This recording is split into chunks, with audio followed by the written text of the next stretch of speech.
Hi there and welcome to this episode of Craig Houston Talks to Houston May Have a Problem live call-in show. So, the room's been very, very busy recently. So what I'm going to do tonight is, for the first hour, it'll just be me and Basil, and we're going to try and get as many people from the watching the gallery to come up and tell us Houston may have a problem and tell us what their problems are. Because I think what's happened the last few nights, we've had all my pals on and there's been like 9 and 10 people in, and it's probably been a bit weird for people to come up thinking, well, I'm no part of that wee gang. So I'm going to try and encourage as many of you as possible to come up, and then from sort of so maybe 8 o'clock onwards, we'll get like Kev and all the other gang in. So if you want to get involved, if you're watching on YouTube, it's really simple. You go into the description, there's a link to the StreamYard studio. You hit that, and then you come. And if you're watching on X, on the title, the link's in there. So just copy paste it or press it, and it'll take you right through. And if you are coming on, either stick some headphones in or make sure whatever you're watching is on is turned off, or get terrible feedback with a few people. So that's what we're going to do tonight. Hopefully the first hour we get plenty of people coming in and saying Houston may have a problem and telling us what their concerns are about the world just now. Now, I've put out a couple of videos today, and one of them is absolutely heartbreaking. And what I'm going to do just now is I'm going to bring up the video. There's Basil back in the room with a wee bit of IT problem. So I'm going to bring up that video of a 92-year-old man who spent 35 years in the Black Watch Regiment of our army. And somebody that I know, Donna, who was up at Perth on Saturday at the protest, she got a wee bit of exposure through some of the newspapers trying to do sort of hit pieces on her. I was up in Perth yesterday, and I went into her house to meet her and her man. Lovely people. And we're going to do a wee podcast tomorrow with Donna telling us what's happened to her since she turned up at a protest at an asylum hotel. So anyway, Donna was out in Perth today, and she came across a man in the city centre. She knew him. She knew This is Johnny. And he was a soldier, as I say, for 32 years. So I'm just going to pop this on. And how old are you? And make it full screen. And let us watch this, because this is incredible. It's heartbreaking. It's inspiring. It's loads of things. But just listen to this 92-year-old man's story. 92. And you were in the army? The Black Watch. For how long? Yes, about 35 years. I'm one of the longest serving soldiers in the army. Yeah, and tell me your situation. Why are you sitting here, Johnny, with this? I'm sitting here This, because... wait a minute, this says ex-Black Watch, 35-year, 91-year-old man, God bless. So you're sitting begging in the street, and tell them why? Well, what different reason. One reason is the people who come here on the pretense of taking away our economy, taking away the future of Scotland, changing our economy. I'm here for that reason, and also because, well, I'm on my own, and my wife's dead, and I'm here to get. I've made a lot of friends, and the You're friends a wee bit keep lonely. me alive. Keep me Yes, alive. I know.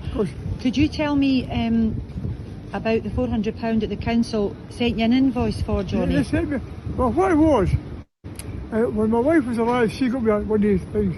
Community alarm? Yeah, and I forgot all about it. Was it a community alarm, or was community alarm? Okay, so that's in case you fall. Yeah, that's in the So house. you pay, so that's a good idea. So they charged you what?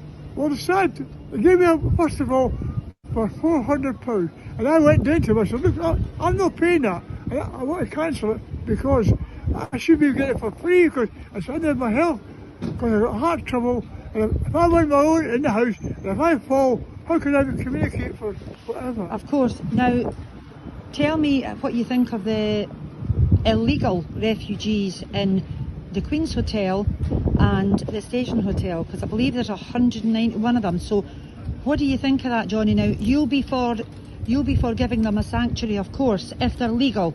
Tell me what you think about the illegal ones. I'll tell you what it is.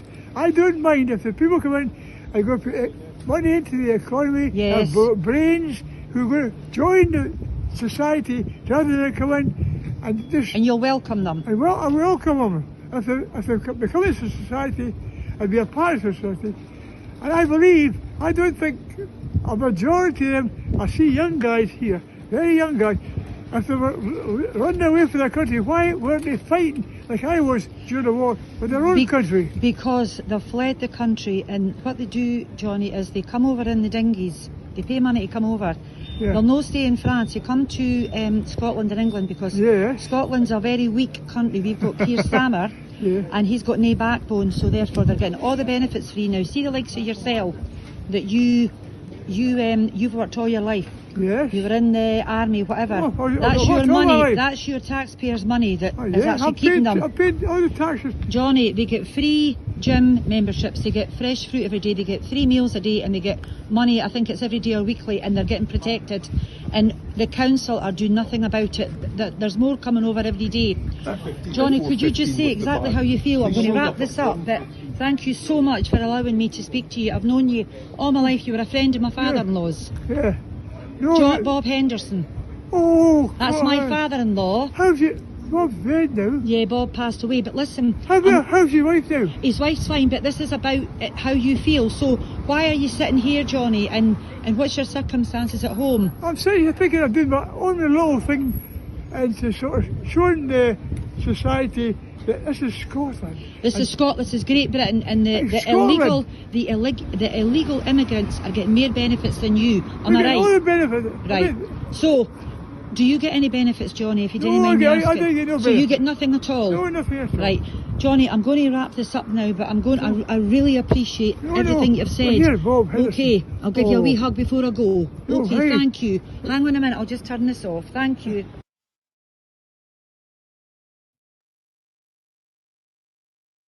Did you see that earlier, Basil? I did, mate. Yeah, can you hear me okay? Yeah. Good, right, okay. Sorry, I had my laptop exploded as soon as the live started, so I had to switch to another one, so I was just making sure everything was all right. Yeah, I have seen that, mate. It was absolutely appalling. I mean, look, there are so many people in this country right now who are feeling incredibly down about the way it's been run, but to see an elderly man like that who is in so devastated to see what's happened in his lifetime to his country that he loves. It's just heartbreaking, you know. And there's people up and down this country who feel exactly the same way as him. Yeah, it's heartbreaking and it's inspiring though as well. There's a guy, an 82-year-old. Now, I was talking to Donna, who made the video and sent it up to me. He was a bodybuilder. She sent me photographs. I maybe do something else on him. I fancy meeting him myself, to be honest with you. When I said that in the video, that I've also sent it to a few folk I know that are ex-military. And I asked one of them, do you know many people in the Black Watch, ex-Black Watch? And they're like, yeah. I went, well, go and send them this. There must be like a Black Watch personnel charity or group that will, can help these people. But it broke my heart. So next time I'm up there, I'm going to go and try and look him out and even just lie there waiting for half an hour. He just seems lonely, and obviously he's lost his wife at some point, and he just stay with a wee pal, you know. So I'll certainly be visiting him at some point. So what's been on your timeline today, Basil? Well, obviously there's been a lot of kerfuffle about these girls from Dundee, which, if you remember, actually I probably could share my timeline, couldn't I, if I doesn't share my screen. Does that work? Share screen. That's the first time I've ever done this before. Let's give it a go. Right, I think that's working. Yeah, so as you can see, there's been a lot of stuff about the two girls in Dundee, but we'll go down at the start of the day and just go through it all. So here we go. So it starts off with with this. So the Police Scotland yesterday, they put out a notice saying that they want people to stop sharing this video because it is misinformation. Now, they didn't actually specify what misinformation there was within the video or what people were saying. They named Elon Musk and Tommy Robinson and said people such as them have been sharing it. And obviously I've shared it, loads of people have shared it. So I don't know what exactly they're getting at. However, there were a number of people who jumped on that and said, you know, it shouldn't be shared because the story of a migrant trying to threaten little girls is not true. Now, online immediately there was a backlash to this, so people were writing up stories of what they knew had happened, they know the family or whatever, and I've put some of the comments that I've seen regarding it. Obviously, we never know what's true and what isn't when it comes to social media, and you always have to make that clear, but the point is that there is clearly enough people in the local area, this is from a local Facebook group on in the Dundee area, saying that, you know, this is not the case, actually this guy was a danger to them, and so on. So if we go through, we will see the guy who's in charge of the Spectator, he actually turned around and said, this is Freddie Sayers, he said, and just as I suspected, the whole story of this girl being attacked by a migrant is just propaganda slop. Good day to all the thousands of morons who amplified it and who piled on me for questioning it. Now, his argument, Freddie's argument, is that it's not a migrant, right? Not, well, I think he claims it's not an illegal migrant, but I never saw anyone claim it was an illegal migrant. I only saw people claim it was a migrant. And even the Daily Mail said that, I mean, they got their sources mixed up. Police sources have also confirmed there is no evidence to support the online rumours Mr. Dumana is a migrant or committed any offence. Now we can reveal the man being threatened is a family man who has been living in the UK for 4 years. So it turns out Mr. Dumana is a migrant from Bulgaria. So I don't know how they can get away with saying this, right? But obviously I wrote on Freddie's page explaining that. And since then, it's just gone in overdrive with many people claiming that this is not the case, that this is not what happened. Look, the evidence is pretty straightforward, right? We don't have all of the facts, but what we can see is a man who is going after some young girls. Remember, these are 12 and 14 years old. No man shouldn't be approaching these women, these girls in the street, right? Regardless of the state of them, regardless of the weapons they were carrying. I mean, again, how terrified they must be to carry those weapons. She's 12 years old, right? 12 and 14, that's what their ages are. And Mr. Dumana, the Daily Mail has presented him as this nice guy who's just, you know, he got into an altercation with them over some thing at the shops or something. It was just a load of rubbish. It took me 2 minutes of looking into this guy to find he puts posts up on the internet like this. This man recording little girls is believed to be Bulgarian national Fatis Ali Dumana, a self-described gypsy gangster man. He makes posts on social media that say, I'm waiting for you whores to get in my supercar. And that's what he posted here, right? He's also posted things like this, and he's posted things like this, right? This is not this innocent family man who the Daily Mail have painted him as. And if you read the Daily Mail article, it's full of conjecture and crap. There's no actual substantial evidence there to suggest anything. So many people have just turned and said, well, release the CCTV then. Release the CCTV, because apparently there is that of the event, and show us what actually happened. Obviously, they haven't done that. So, again, the Daily Mail jumping on things straight away. And do you know what I love about this? The left will always, they used to always slag off the Daily Mail and say the Daily Mail's out of order and all the rest of it. And, you know, we don't like the Daily Mail, it just lies and stuff. And then today, because it's saying what they want to hear, they say, oh, it must be true, you know. I did have a little laugh at that, but nation that once charged into death, certain death for freedom, now letting their daughters handle the rape gangs. Obviously, that's Babylon Bee, the satire in their place in America. They also did a little one about Keir Starmer before, where they said UK enacts plan to stop rape gangs by arresting all potential rape victims. Yeah, the rest of the world are watching this, by the way, and laughing at us. Unfortunately, it's no laughing matter for the people and the girls who live here. Anyway, yeah, I've seen a few people. That was what that guy, Craig, who said Basil's been caught lying or something. That was what that was about. He said it was about that. No one's been caught lying because no one knows what actually happened other than we can take from the evidence we have. But one thing we definitely know is that man is a migrant, right? So where they're coming from with that, I have Here's no my idea. take on it. Right. As soon as it came out, I thought there's going to be more to this story than we know at first. Right, so I kind of didn't do much about it. I've not done any videos about it, but I spoke about it on Twitter. But the police statement today, right, said that there's been misinformation, right? So I went on to the police statement and said, well, why don't you just tell us what happened? Then nobody can put out misinformation because you'll put out the truth. There's a couple of people come in and said, oh, no, because that could affect a court case. I went, well, stop it right there. One, the adults were told had committed no crime. So they'll not be going to court. And we don't take kids to court in the United Kingdom. So what court case? There is absolutely no if nothing else happened, right? There is not going to be a court case. The only way there would be a court case if there's any adult had done any criminality. And I could understand why. But so if it's, if it's if you don't want misinformation to be spread, then tell us what happened. Then there's no misinformation to spread, is there? Yeah, agreed. The Daily Mail articles here, is that shown on screen right now? No, it's not. I have to switch the screen. The thing up. Can you see the Daily Mail article show? That's shown. No, it's your timescale. Tell your timescale, your timeline.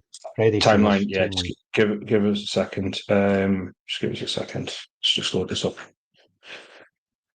Basically, I mean, I could read through it. The only point I was going to do is just show you guys that there's nothing in the article that suggests that this has been a lie. Or the only thing they've said is he wasn't a migrant, and then they've corrected that later on in the article. So clearly they haven't done their due diligence either. They literally have put nothing up to suggest that isn't what happened. They've described the incident, and you can go and look at the article. If you want to go to Freddie Sayers' page, you can grab the article, and all they've said is his bio says he's a gentleman from the kingdom in Bulgaria, which again proves he's a migrant. Okay, I mean it's ridiculous the way that they've put this article together. Yeah, the space of two paragraphs said he's not a migrant, and then told you he's from Bulgaria. Yeah, so there you go. You're not a migrant then if you come from Bulgaria. Exactly. Yeah, it's a load of nonsense. Anyway, that was what that guy had a pop to me about. There's a few people that have popped today about that and said that you were chatting rubbish, and I'm like, well, I'll be honest with you. I've read the article. There's nothing in there that suggests that anyone's lying. Clearly, the Daily Mail don't know, but what I do know. What? Sorry. What particular thing were you getting a pop at you for lying because you said it was a migrant? I don't know. A guy wasn't specific. He just said about the Dundee lasses. So, I mean, look, the point is, right, we know that there was a migrant there. We know that he was aggressively approaching two young girls who, again, were the children, right, in the street. Mm-hmm. And he's got them on record. And it's like, what are you doing, mate? You should be backing away from them, But that's not what's gone on there. And as I say, there's more to this story. I still believe that he's not been completely right, just because of the amount of social media posts I've seen from the area in particular, where people have said, this guy is a problem, he's done things in the past, blah, blah, blah. And I'm like, right, well, maybe there's more to this story than we're not. So we'll find out. I'm sure we'll find out when it goes to court, because they are, obviously, they've all been charged. She's been charged with possessing weapons.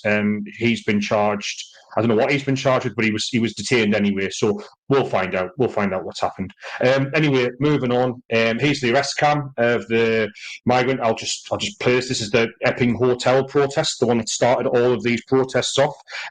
This is the guy who was arrested for allegedly assaulting a 14-year-old girl, sexually assaulting her. And sure enough, he was captured by the police. And he absolutely cried his eyes out. As a child. Yeah.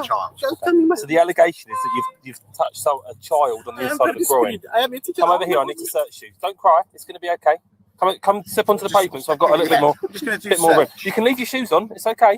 Step onto the pavement here. No. Stand up. Stand up. There we go. And then towards me. Watch. Follow. Okay. There you go. It's now 17:50, and I'm arresting you. So obviously the video goes on and on, but that's basically what happened, and that's what started off. So his arrest cam was released, and obviously he's been charged, and we'll see what happens in the court case with that one. Moving on, obviously last week in Canada, it was the court case of the guy just over a year ago. He just had a horrific knife attack on a gentleman in Canada. Abdul Aziz Kawam. I mean, look away if you're squeamish, but this is what happened. Before Kawam pulls out a large knife and attacks, slashing at the victim's Oh neck my 3 God. times and intending to kill him, according to the admissions at Horrific, right? He actually rang 911 himself and said that he was doing this for ISIS. Sir, what's going on? On behalf of the Islamic State, I just did an attack in the bus. Crazy. So that was just over the year. I think it was end of 2023 that happened, and it's finally gone to court. Obviously, horrific attack, but just a reminder that this is happening in Canada. It's happening everywhere in the world where we've taken in massive amounts of Muslims, unfortunately. There are wrong ones amongst them, and that's what's happening. So just 6.1% of Brits oppose stripping dual British Pakistanis of their citizenship if they were involved in grooming gangs. This was a poll done by Restore Britain, which again, I don't understand. That goes to show, by the way, Labour Party, the Labour government are on the side of that 6.1% who don't want to strip them of their their citizenship. So again, I don't know why this government is so at odds with the rest of the British public, but they seem to be. Obviously, Ryland Clark, that went on from yesterday, where even Ryland Clark, who is a very mainstream celebrity kind of guy, on this morning did a rant about the illegal migrant system, saying that, they're getting all these free things. This is a major problem. If you haven't seen that, that clip's flying about. The Refugee Council submitted a proposal. That's no Ryland, the guy that started off in the Big Brother house, Ryland. That's the same Ryland, yeah. Did you not see that clip? No, I've been busy, mate, for the last 2 days. Right, okay. Yeah, I mean, we can put it on if you want. So this guy who's openly gay, right, and normally he's on the left side of everything you've ever heard him say, is he just not woke enough anymore? Apparently so. I mean, look, here's the clip. I'll let you work out for yourself. Yeah. Remember, this is on This Morning, which is kind of very soft. Fair point, right? Wow. Somebody's put in the comments, look at their faces, right? Mate, I know. They just were like, you're not going to go there. Surely you're not going to go there. Right? Well, and there's been suggestions that he's not. There's been suggestions he's not going to have his contract renewed, which is their way of sacking people. Look, I don't know. So far, they've not announced anything. I'm not sure if he was on This Morning today. I don't know if it's his turn or whatever. I don't know if they rotate, but it went round, and obviously you got a lot of a pile-on from a lot of people, but an awful lot of people stuck up for him and said, that's how many people in the country are feeling right now. But what I would say is, if This Morning has a host that is talking that way, the zeitgeist has changed in the country. It's getting through to the mainstream, and people must be feeling that way if he feels confident enough to say that on air. So let's wait and see what happens. But I wouldn't be surprised if once his contract runs out, if it's only got a couple of months left or whatever, that contract's not renewed. So the Daily Mirror reported that migrants have been traumatised by the Camilla Tominey. Yeah, Camilla Tominey was on the show. Somebody just commented, is she left GB News? Is she left GB News? She was on GB News. She's now with I don't know if she still is, but she's with the Telegraph as well. She does their podcast for the Telegraph, I think. So, yeah, she's the one who, even though she's on GB News, she called Tommy Robinson a white supremacist. Did you know that?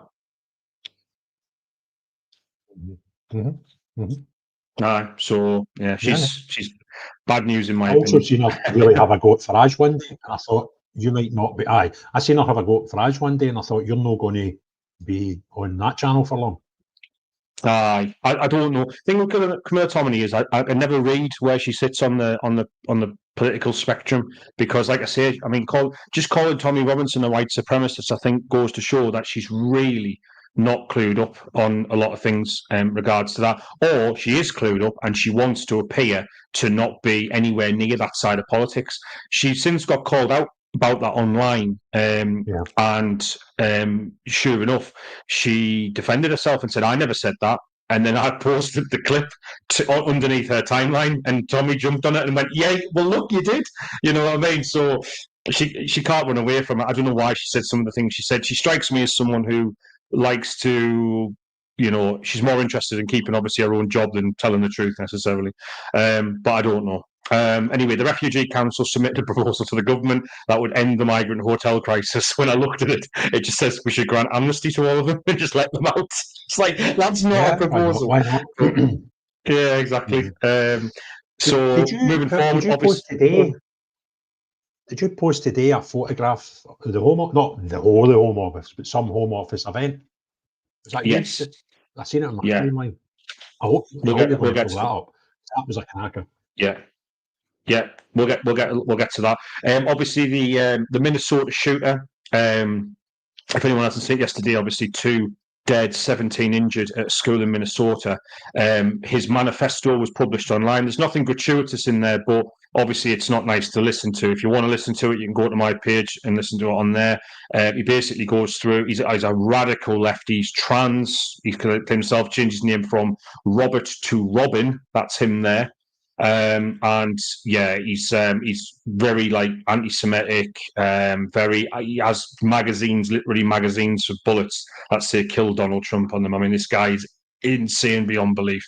But it just goes to show, and what happened is today in the UK, the reason why it got brought back up again is because it was brought up on Top TV, and they were saying, the idea that this guy is trans, well, we've had a few now where, what are these chemicals that we are giving these people doing to them? Do you know what I mean? Like, what is actually happening in their heads when it's like, the trans thing, and how is it affecting them?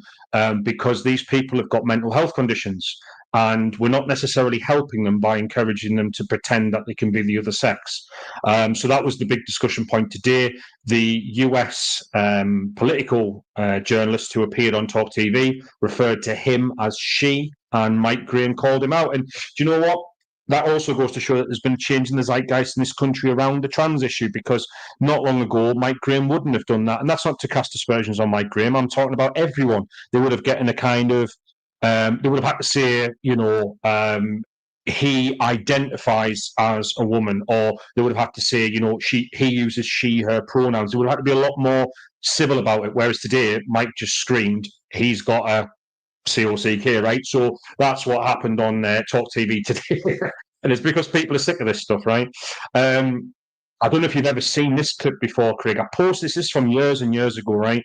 There was a lot of people at the moment talking about why so many of these migrants and illegal migrants that come here have a view of women that's just so horrible, and the way that, the sexual assault attacks, and people asking why is that so high, considering their cultures are genuinely so conservative, right? And they treat women like, they keep them locked up, basically.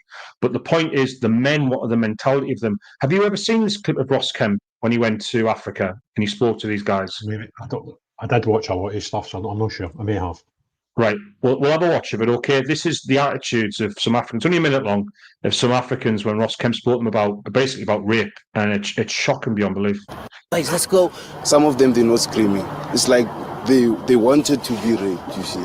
She also grabs you see, no it's more like crying. She's enjoying it, even though she isn't, but it's like she's enjoying it. Do you think it's right? Do you think it's right to rape? Yeah, it's wrong. Yeah, it's wrong. What about the consequences of what you're doing in terms of how that affects the person that's raped? Yeah, the consequences, we look at that all the time, because it happens. She might scream, people might wake up. A lot of people. I'm not just talking about, I'm talking about the emotional effect, the physical effect it has on the girl. Yeah.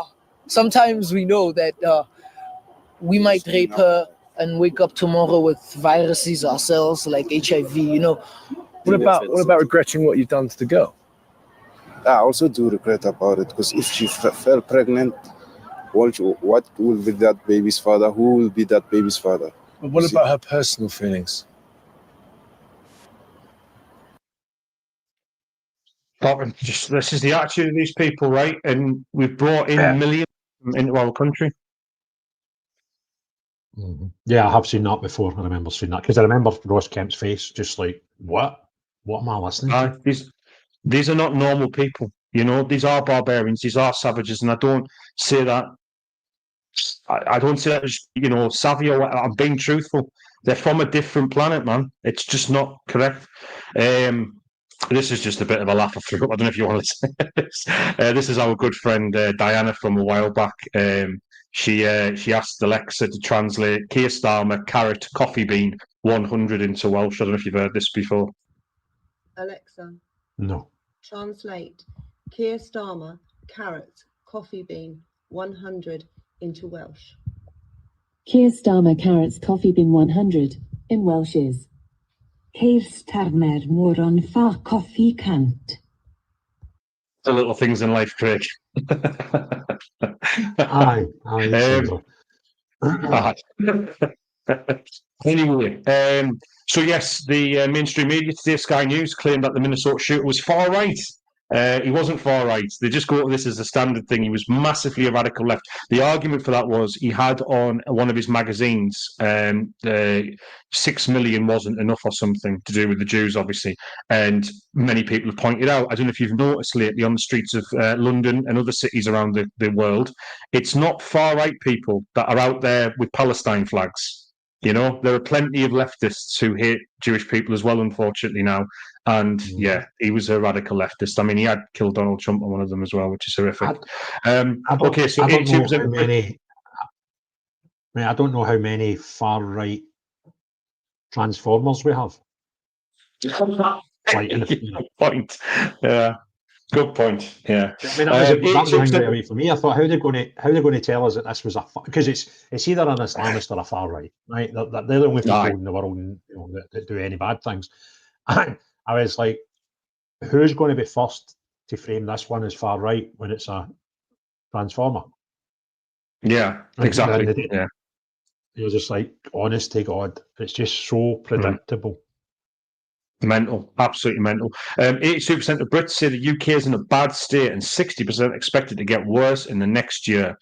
Again, just goes to show how no one's happy. I've been saying this for a long time. Not even Labour supporters are happy. They think the government's doing a crap job as well. So if even your own supporters think you're doing a crap job, this is why I'm pretty confident now Keir Starmer will not last out the whole of this Parliament. We might not get rid of the Labour Party, but I think they will try and change the head of the Labour Party at some point. Yeah, bad times ahead. Right, so moving on. Obviously, there was unfortunately another assault, 2 assaults in Newcastle, and migrant again was behind him. Same guy within 15 minutes assaulted 2 women. Absolutely horrific. Black belt barrister has joined Restore Britain on the advisory board. Obviously, Restore Britain have been recruiting a lot of kind of popular social media icons. Obviously, that's the way they see popularising the movement, and good luck to them. 4chan and Kiwi Farms are suing Ofcom. Ofcom are trying to use the Online Safety Act to threaten American companies. I don't know if you've been following this, Craig. Absolutely mental. So obviously, the Online Safety Act has been used to censor so much content in the United Kingdom for British citizens. It's not just pornography, as they originally claimed. It's all sorts of stuff. I mean, on my page, you get censorship of anything to do with any ongoing court cases or any crimes that have been committed. You get censorship for all sorts of stuff. But they've also tried to censor American companies and other companies around the world. Obviously, Twitter is an American company, but it's based in the UK. So it's got bases in the UK. 4chan and Kiwi Farms do not. So they're sat there going, well, we just rule under American law and we're protected by the First Amendment, so you can't sue us. But that hasn't stopped them. So Ofcom have issued a £20,000 fine per day to 4chan. I'm not sure what they've done to Kiwi Farms. So 4chan right now, they're probably around the £100,000 mark, okay? They've just refused, and they've turned around and said, we're not doing this, and we have one set of laws we abide by, and that's because we're based in America. So you can ban us. And that's what they think the government might try and do, is ban British citizens from using these. Obviously, a VPN will get you around it. But the point is, they will say, you can do what you want, but we are not paying a penny. And now they're going to counter-sue. So that'll make it interesting, right? Because would that mean that the government just scraps the Online Safety Act for the time being until they can get it resorted again? I don't know. But, you know, Keir Starmer overstretching again.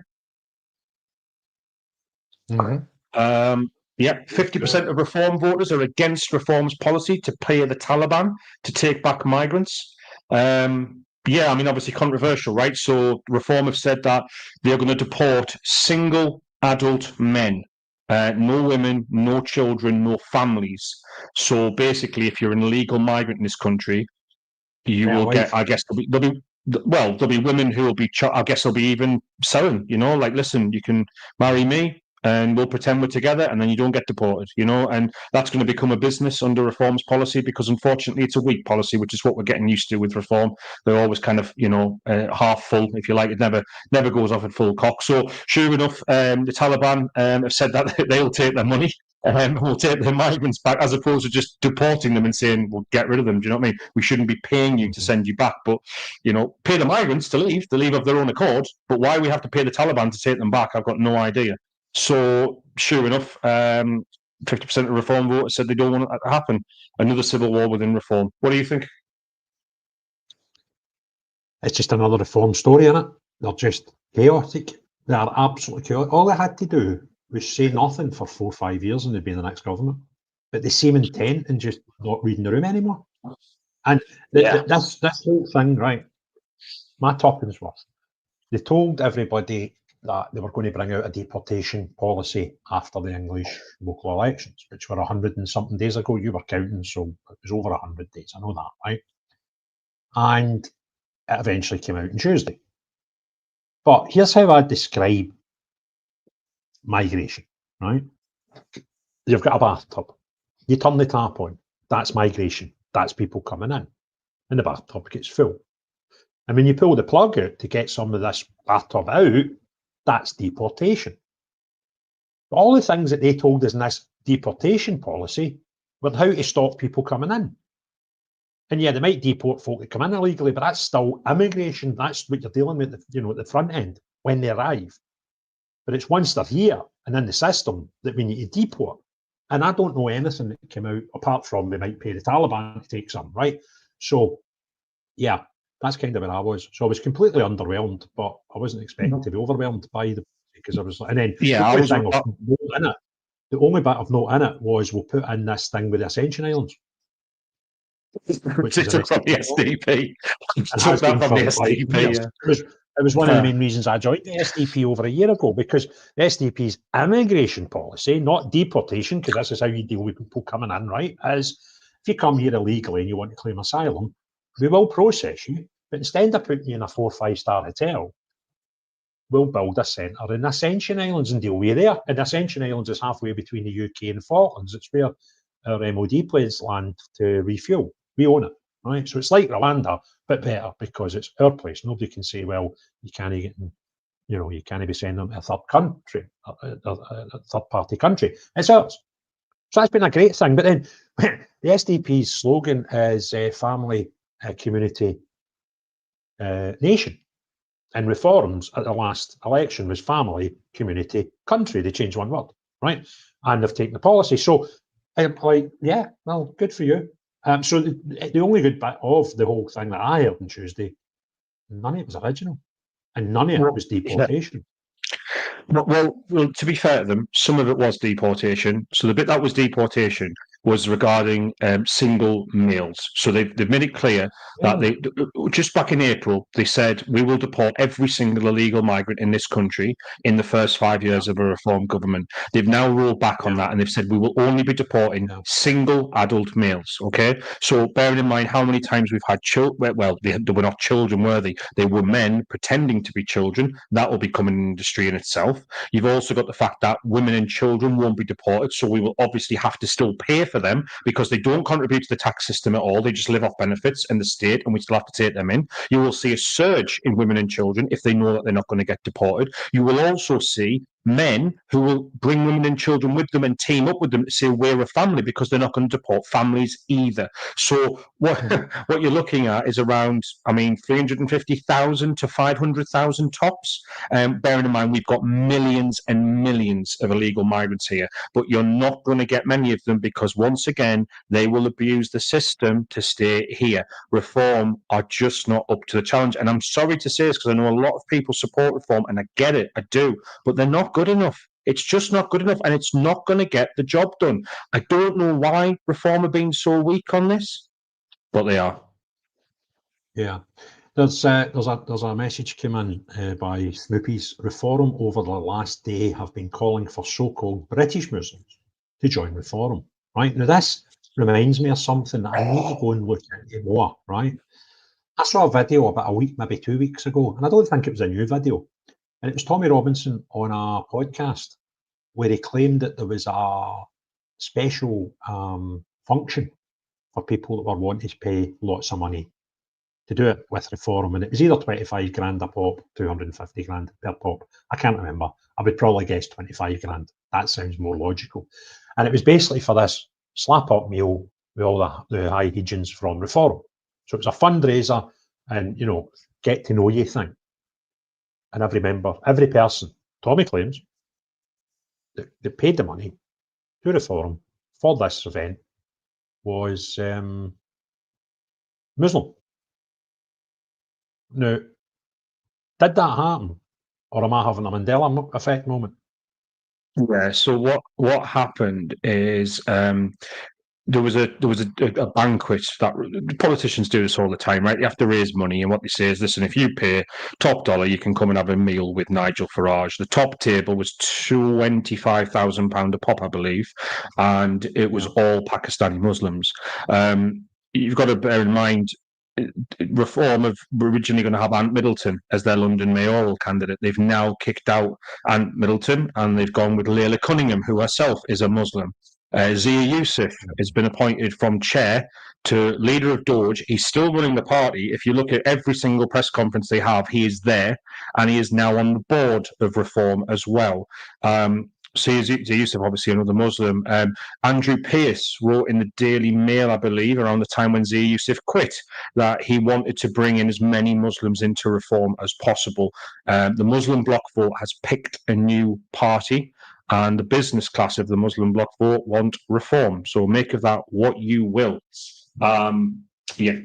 Anyway, next story. Well, to be fair, so they're not going to take their coin and no do things that they ask them. That's kind of how politics works.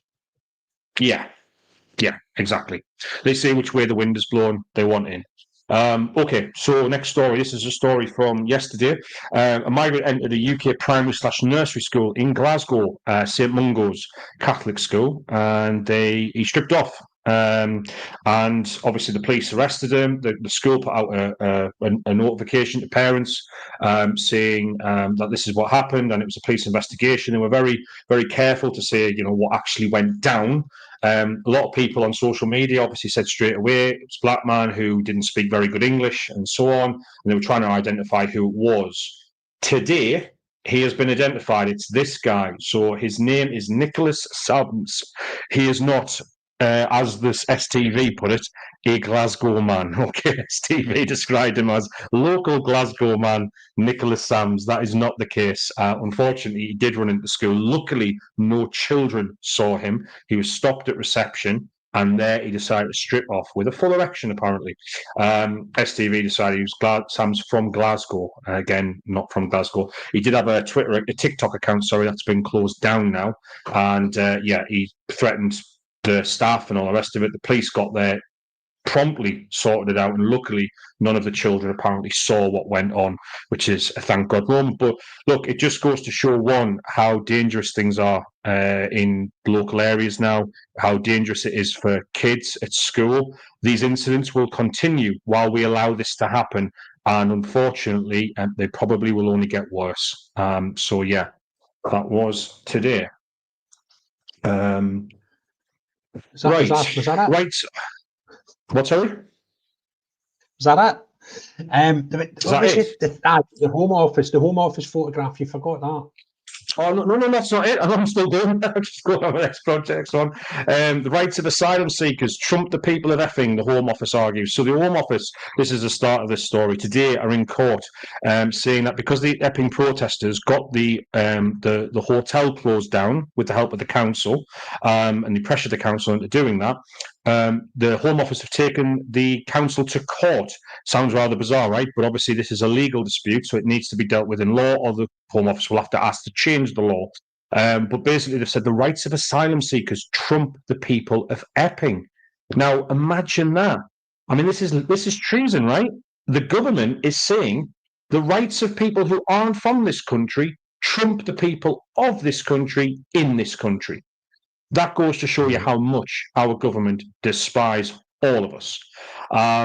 if I go to the rest of this story, which is what I said here, so if you're wondering why the UK Home Office is arguing that the rights of illegal migrants trump those of British citizens, just remember this is the Home Office. So obviously this is not the entire Home Office, but the Home Office, I think it was 2 years ago, were asked to put out a photograph showing their staff members, and this is what they put out.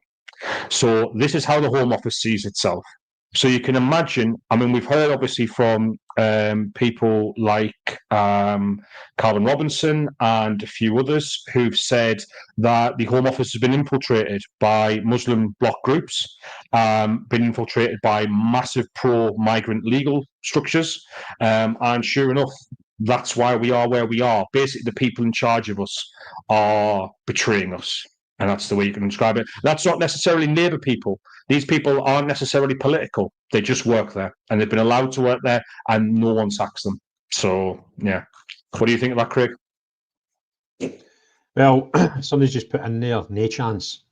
My son goes to a special education base, and it's strange. In the last year, they have replaced the mesh fence for a big tall wooden fence, so you cannot see the playground. Yeah. Crazy, isn't it? And I would imagine putting a full height fence made of wood would be more expensive than replacing a bit of mesh, which was probably about 3-4 feet off the ground.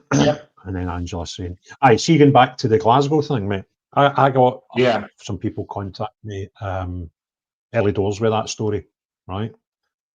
And I said, look, I get accused all the time of rabble rousing. So what I'm trying to do now is when I've got a local news story like that, is get somebody to come on that's local and tell the story. So it's, there's a person there. They live there. Their kid goes to school. Their nephew goes to school. They're whatever, right?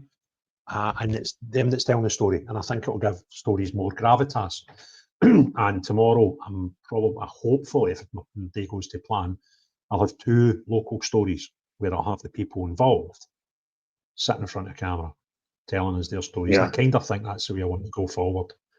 But I had a lot of the stuff on this school thing, but nobody was wanting to come on and talk about it.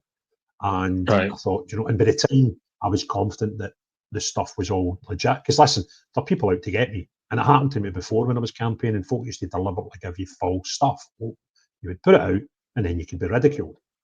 So I've always got to be very, very wary. And I think even when I'm positive the stories are right, if we get somebody that's close to it, or even from at least the region, the area, then I think it would be far better. And thank you very much, Malarkey. And John's donated a membership to the channel to someone. And Malarkey, it is time to abandon the democratic process and adopt a more persuasive approach. Kind of can read between the lines what you're suggesting there, Malarkey. And my fear is that if people have some hope that they've been listened to and there's some light at the end of the tunnel, then they may protest, they may take to social media and show how discontented they are with things. But when you get to a point where you don't think there's any hope because you can't see any results, there's no positives coming, that's when people can change tack a bit. And what I will say is, despite this appeal happening, there's been 2 massive victories for people that believe in common sense and logic recently. And I believe that they were both from due to public pressure. And one of them is Epping, regardless of, it's went to an appeal, but, it's a victory nonetheless at this point. And the other one was the Supreme Court ruling where a group of women from Scotland, Women Won't Waste, took the Scottish government nonetheless all the way to the highest court of the land to basically prove a man's a man and a woman's a woman. And we should believe in biology. So these were things that were done in positives, from the public taking to the streets. So yeah, I understand what you're saying there. Is it time to abandon the democratic process? Well, it's kind of that or anarchy. So I kind of think we continue doing what we're doing, and I see the whole game changing. By the way, I mean the last 8 weeks, I've been to Peterhead, Aberdeen, Perth, Stirling, Glasgow, Edinburgh, Ballymena over Northern Ireland, Manchester, London, Dover in the United Kingdom. I've travelled to Calais and I had a holiday that I'm not counting because I wasn't working in that and talking to people. But I also went on a non-holiday to Lesbos in Greece to see the migration issues. And even the people in Greece, the people in France, and every part of the UK that I've visited, people are concerned about the same things. And it's mad that we all kind of concern ourselves about it. Unless you're a mad lefty, you've got these concerns. So, yeah, that's where we're up to. And hopefully it doesn't lead to more persuasive approach, as you've said there, Malarkey, and thank you very much. Anybody that puts money in through stickers and memberships and stuff, that buys equipment for me. And I've just ordered new mics because this one's been doing nothing. And I've got another drone, so we'll have 2 drones soon, and there's a reason for that. But that's where your money. So thank you very much for that, Malarkey. And people that put into the Buy Me a Coffee, that pays for my trips. And I've already got about 400 or 500 quid in the kitty because the money from the Lesbos trip is actually blew it at the park, and I've got excess in there, and I'm planning more trips soon. So stay tuned, and thank you very much for your support. So, where are we up to, Basil? Are we the news? Yeah, so just, I mean, unfortunately, there was a few more stories of young girls who've been raped across the UK by migrants, more nasty things. There was a final story, though, that was before we wrap up, because unfortunately, I was blown over quickly. They're eating the dogs. Obviously, if you remember, Trump got a lot of stick at the time for saying that illegal migrants were eating the cats and they were eating the dogs. And sure enough, in Italy today, there's been a story, an African migrant who was awaiting deportation. So you've got to remember that, right? When you're considering who you're voting for and you're thinking who's got the best anti-migration plan, remember, who's going to round these people up and put them in camps? Because if they're awaiting deportation, they got nothing to lose. They know they're going. So he was awaiting deportation, and he's been stealing the pets of locals, and 2 dogs were stolen and eaten, one of them tortured with boiling oil, and one of the dogs was named Merlin. This was Merlin here. This happened in Italy. The local mayor said, as an administration, we reiterate that we have done everything in our power and will continue to monitor the matter closely so that all necessary measures are undertaken, including the deportation procedure against the individual. They've been living free and looked after with love from the neighbourhood for years. This was the dog, one of the dogs that he got. As citizens and as animal lovers, we will not remain silent. We will formalise a regular complaint to the competent authorities, asking for justice for Merlin and safety for all. Again, you've just got to remember that these people, a lot of them, and I don't say this lightly, are savages, and they do not belong in civilised society. So please make sure when it comes to election day, you vote for somebody who will deport them all, not some of them, all of them, and get them out. And that's the end of my timeline for today, mate.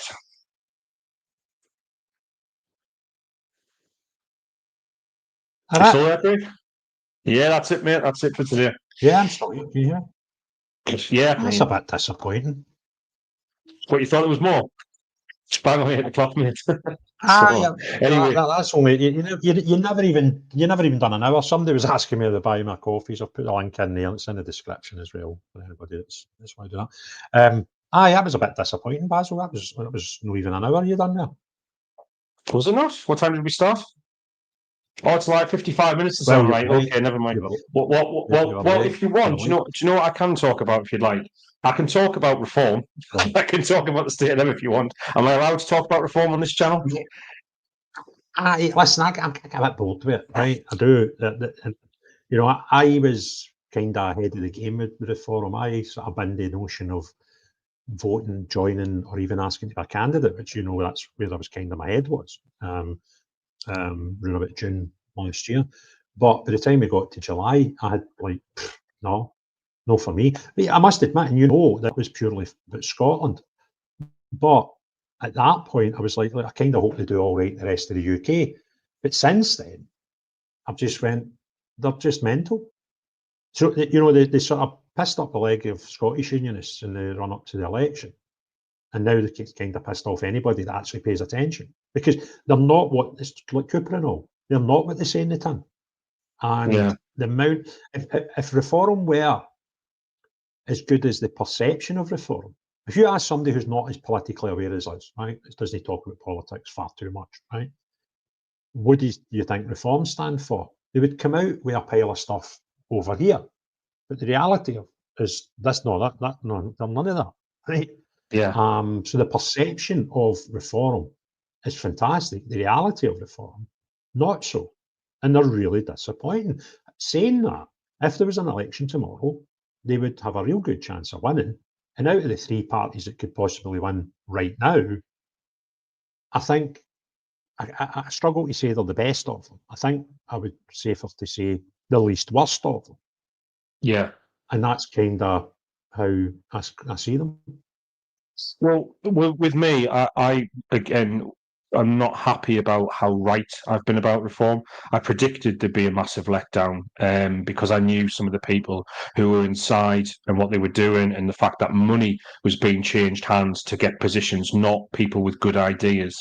And so I knew when Zia Youssef put down his, Mohammed Zia Youssef, that is, put down his £200,000 bid to get into the party, and he got promoted right to the top as a result.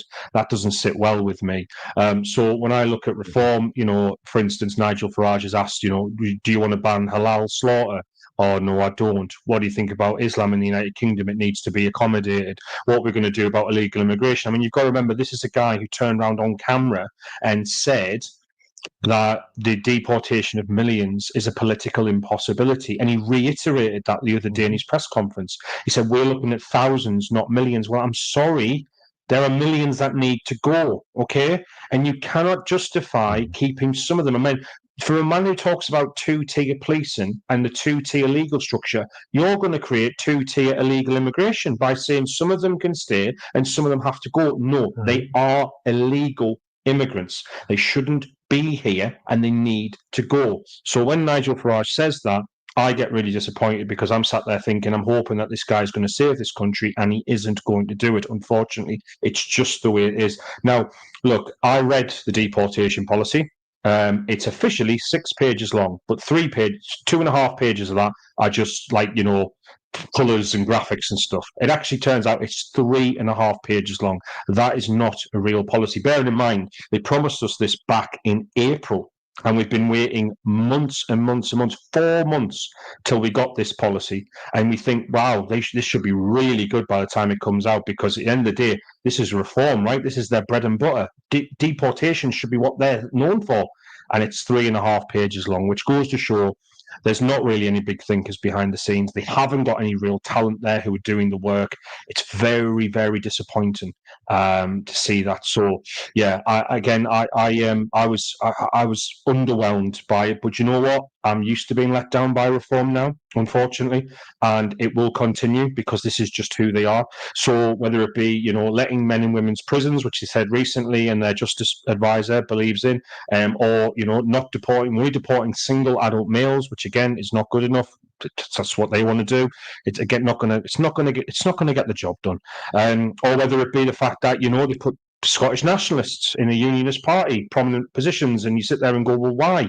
You know, they've already got the SNP now, but why do they need to have reform as well? It doesn't make any sense to me, you know. And the way they treat Rupert Lowe when they try to get him arrested for something he didn't do, and you know, it's just, it goes on and on and on and on. And by the way, if anyone gets a chance, I was going to say, if anyone gets a chance to listen to Ben Habib's. Yeah, listen to Ben Habib's podcast he did with Liam Tufts. He goes through all of this stuff and exactly why Nigel is the way he is, and you might get a good idea. Is Ben Habib quite a good podcast guest? Well, yes, he is a great guest. You should get him on your show, Craig. It'd be great for you. Yeah, maybe try that. Right, here's a story that I done today. I actually meant to do it last night, but I ran out of time because I had to go to Perth, or it would have been out last night, so I put it out this afternoon. Co-op Palestine beer made in Scotland, I kid you not. Did you hear about this? I didn't know it was made in Scotland, but I heard about it. Classic, right? So the way it's been sold is, the Co-op's now buying this. They're one customer, right? They're not their sole customer. But this poor wee company in Palestine, their business is getting killed because the bad Israelis won't let them get their product out of Palestine. So this knight in shining armour of a Glasgow brewery are going to take the recipe, brew it, and sell it. And Co-op have agreed to put it in over 1,000 other shops, right? And it's going to be a non-profit make. It's a not-for-profit business, right? That they've set up to do this. And then what they're going to do is they're going to feed the starving in Gaza with the profits, right? And I went, what a lot of shite, right? Because there's so many ways you can build this, right? And not-for-profit doesn't mean you can't get paid. There's this thing that is, oh, that's a really good thing and nobody's taking a wage and all that bollocks, right? So plan A is what you could do is, so you've got this brewer, microbrewery, and it turns out it's in the West Bank, right?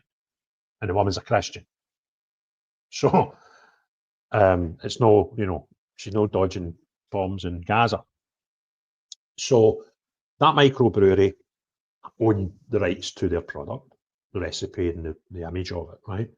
So the first one you could do is you set this non-profit thing here, and she charges them fortunes to use the brand and the recipe. And then you can do one of two things. You can then sell those rights to the brewery in Scotland, who then are free to sell their product wherever they want and make as much money as they want, right? And by the way, I'm all for free markets. I think this stuff's all right. But when you try to spin it as something else, I go, bollocks, right? Well, the other thing you could do is the not-for-profit bit in the middle here, which will have shareholders and people working there that will be able to take money out before they, so they might have no profit, right? They could get the brewer in Scotland to brew it, package it, sell it back to them, and they sell it to the Co-op. So they either sell it to the Co-op or Scotland sells it to the Co-op. And the microbrewery in West Bank, who are getting bombed, by the way. And I don't think there's any mass, like, you're not getting products out of here going on, right? We'll be making fortunes. And I think what's happened here is this microbrewery that's got this Palestinian beer has thought for 2 years. Because what happened, the guy in Glasgow said he read something in some trade magazine about how terrible and difficult it was for them to get their products out and thought he would like to help them. So I think what's happened here is this businesswoman, the Christian woman from West Bank, has went, we're missing out on a great opportunity here because all these mad lefties all over Europe would actually eat this, take loads of this beer, regardless. And I can't get as much out as I would like to.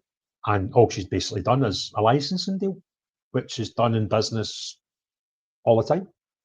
But the way the story's portrayed in the vast majority of papers that have covered it is, it's this, terrible wee people, and it's, you can't get the products out, and they can't do that. And you're going, bollocks. Total bollocks. But I'm quite sure that we've got enough lefties here that the Glasgow brewer will make a right few quid. But that's fine, you need to make profit as a business. The Palestine West Bank woman, who will not be even brewing it anymore, she's just licensed it out to them, she'll make fortunes, and the non-profit in the middle will probably not make much at all, and they'll give 2 bob to somebody somewhere, and it's just a pure scam. And that was like a 10-minute video done in 2 minutes here. But you had to hear about this story, Basil. You just didn't. I heard about the story. I didn't know it was in Scotland, though. I just knew that the Co-op had banned Israeli products and was stocking this new Palestinian product. I mean, look, I just find the Palestine useless rotten to the. Is that the best you can do, Jock? I'm actually disappointed. If that's the best I'm going to get, people try to have a pop at me the night. It's quite a boring night. Do you know who I thought it was? Jockamola. Get some better than that. Mate, do you know who on Twitter who has that little J as their little logo? Jaglis. I thought it was there first. Jaglis has the little. I can guarantee that's not Jaglis, right? I'm quite happy to accept that. That's her logo. Yeah. Anyway, there's another story I just broke, Greg. I don't know if you've seen it, but Scottish Labour MSP Colin Smith, he got suspended last week. Are you aware of that? Yes. Mm-hmm. Aye, well, apparently he got suspended because he put a secret camera in the Parliament's toilet. In Holyrood's toilet. So when you get to Holyrood next year, mate, you'll have to just check before you use the box to make sure no Labour Party politicians are spying on you. No, Macduff, I'm going to keep dropping all in just to give him.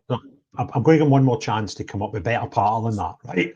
Because that's never been to Houston. I used to live in Houston, town in Renfrewshire. Went to school in it when I was a secondary school, and then I lived in it about 10, 11 years ago for about 6 or 7 years, which is quite funny. Do you know what you don't do when you're in Houston and you want to get a taxi or anywhere near Houston? You don't. Back in the days before we had like apps for it, and we used to go to a pub. Before Paisley was our local haunt for a night out, so we'd go to the local pubs first, get tanked up, then phone taxis to go to Paisley, and we'd just done it in a rota. So it was my shot every 3 or 4, well, no 3 or 4 weeks because we're going out 2 and 3 times a week, but you know what I mean. And I'd go out to the pub. You used to have the phone in the reception, and you'd go out and the free phone to the taxi, and we'll be there in 10 minutes. Phone down, come back, no taxi. So this would go on for like a long time. I'd be phoning. A taxi came. I've not been in the taxi. I then figured it out because one week I was like, right, I'm going to phone the taxi and no go back into the bar. I'm going to phone the taxi and stand outside. And then when the taxi comes, go and tell my mates, that's your taxi, right? Because I was getting fed up with this routine. The rest of the boys had taxis, no problem. But when it was my turn, we just had grief. So I'm standing outside waiting for my taxi. And there's loads of people waiting for taxis. And the taxi turns up. And the taxi opens up his window and shouts, "Taxi for Houston." And half the people put their hand up and say, "I'm going to Houston," and jumped in the taxi.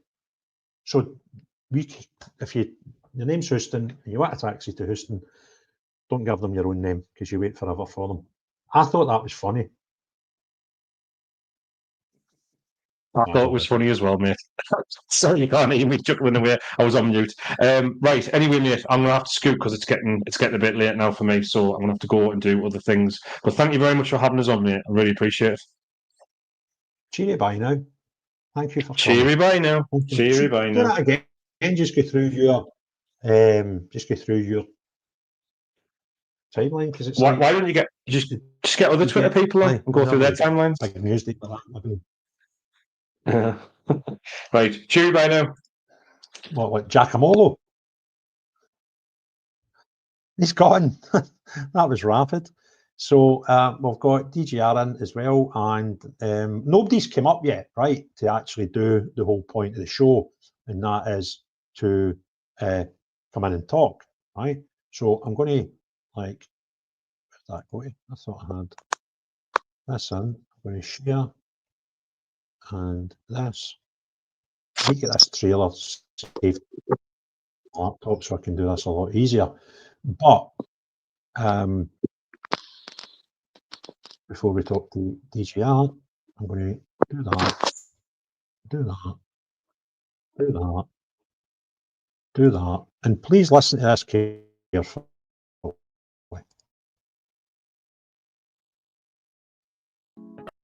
Hi there, welcome to a new concept for the channel where you, the viewer, gets to come onto the show and tell me, Houston, we have a problem. I want to hear from you, your community, and the issues you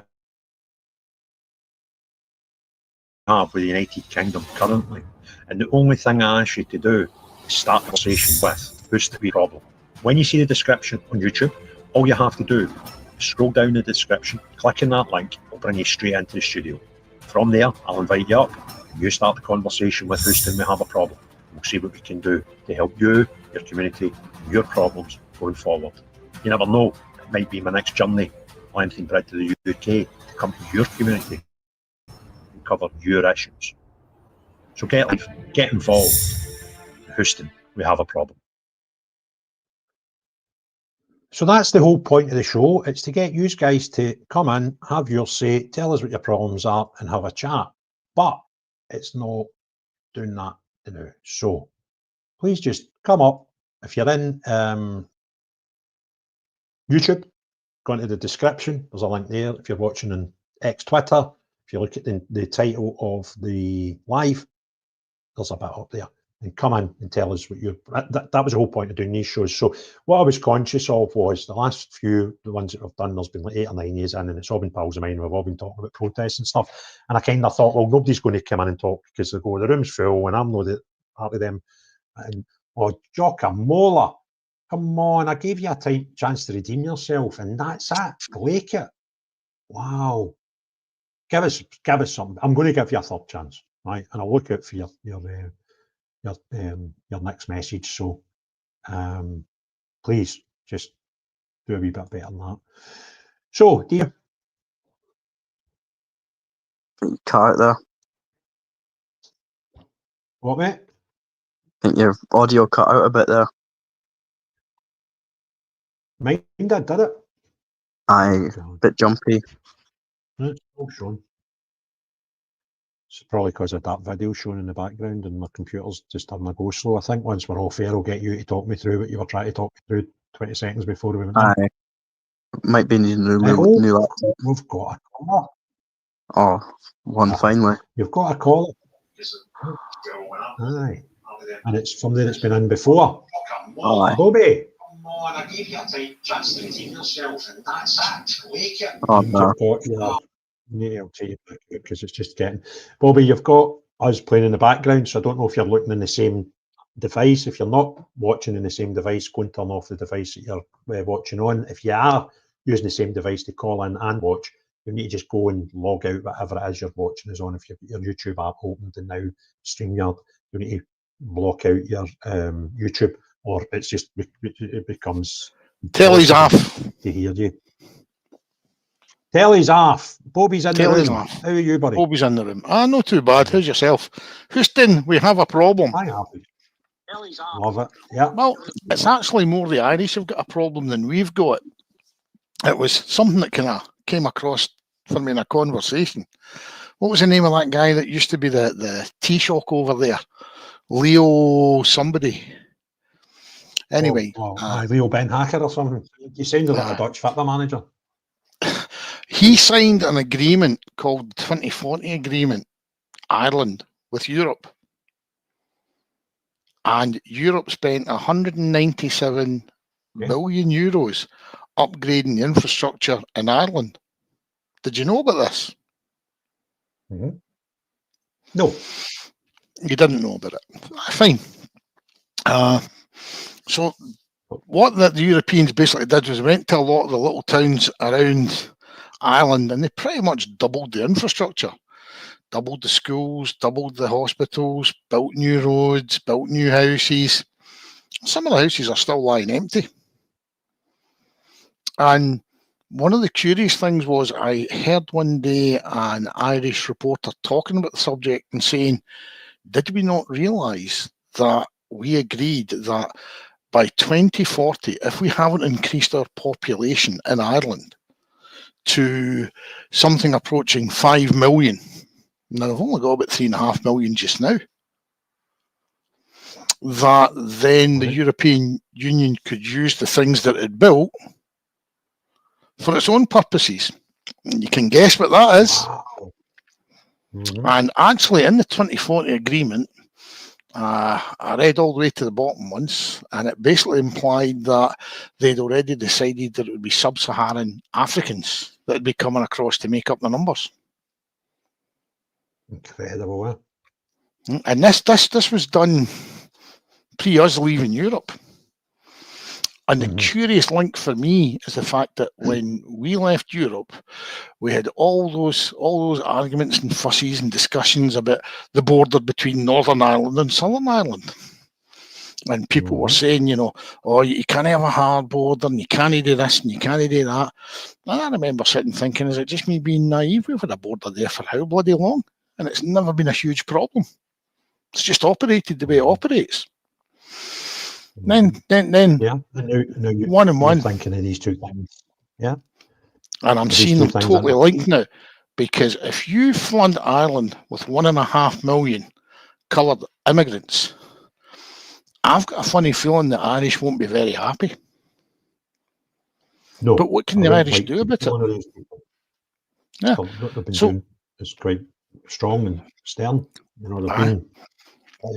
So the question then is, why were the Europeans, when we said Brexit, so goddamn upset about that bloody wee tiny bit of border? And it's obvious when we think about it now. We said Brexit, they don't like it. They want to flood us with migrants. They're trying to do it through France just now.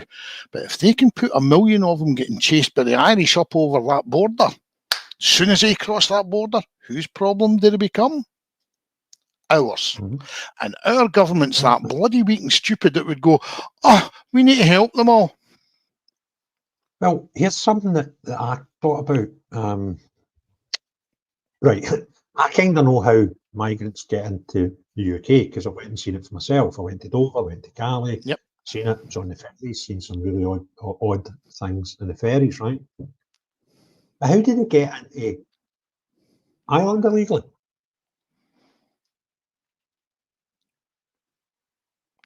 They'll be coming over this.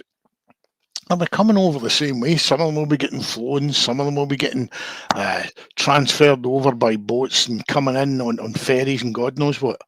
And the reality check is, carry on.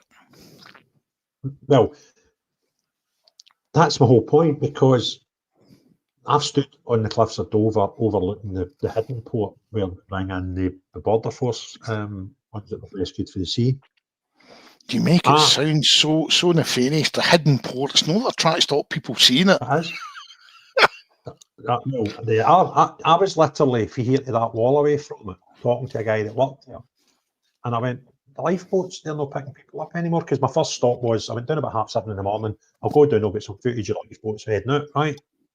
And I was like, there's a couple of 3 lifeboats here, so if I missed them, then I sort of seen the staff car park wasn't even opened yet, so the lifeboats hadn't left, because like there was no stuff there yet. I was actually parked in the lifeboat car park for the staff. So I went to ask this guy and said, look, where can I park? I want to be here for a couple of hours. And he slapped me up to, and I told him, and he went, no, the lifeboats don't bring them in anymore. Border Force do. And I went, all right, and where did they come in? He's like, there. It's like, it looked like a Hessian fence, the metal fence with the coverings. I was like, what are you talking about? He's like, they built a new port there. So there's 3 ports now. You've got the one here for the ferries, you've got the one here that's the marina, and the lifeboats got a station there. And then this third one, it's just for border force, right? Right. So I went up, and he went, and by the way, see the boys up that cliff there, overlooking, there's like 3 big turrets that were built in the Napoleonic Wars to protect the harbour. But during World War II, they were sort of made fancier and concrete and stuff. It's like, a car park up there, and there's guys up there, they've got binoculars and that, and they can see it, it's a great vantage point. So I went up there. I went talking to these guys, and they count, they've got real zoom lenses and binoculars and stuff, and they count them coming in. Their figures, and the figures that our government release, like 48 hours later, are always almost identical. There might be 2 or 3 of a variant, right? So we believe as British people that whatever the number is, and GB News put it out every day, right? So it's like 997 today, right? And we go, God, there's another 997 migrants. Well, that's not. That is the amount that's came through that one point, that bit there, where we've picked them up off the channel. So I'm standing there, right? And when the penny dropped, I said to the guy, I went, so your figures are just figures that we all think's total migration? And he went, aye. And I said, so over here where the ferry port is, before COVID, we used to always see stories about stowaways on there. He went, I went, is that stopped? He went, no, it's not stopped. So we've got a number there, we've got a number here. I said, you know, like down the coast here, Blythe and stuff where I'd stayed that night. I went, do they not have anybody landing anymore? He's like, no. When they come over, the ones that come over at night, if it's calm enough, they just land in the beaches. So we've got all these ones that we don't count, right? Because we're only counting the ones aboard the force. So it's like, then you get the ones that come over on the plane and just forget to go home, right? So the fact that Ireland has got a migration problem and they don't have any boats going for Calais over there, then that tells us all you know that there's all these. Aye. And the other thing that I just found out today, because I have this argument with people that say there's no such thing as an illegal. It's like, well, yeah, because if you set foot in the UK illegally, you know, by not a controlled border crossing, then it's not legal. So you are therefore illegal.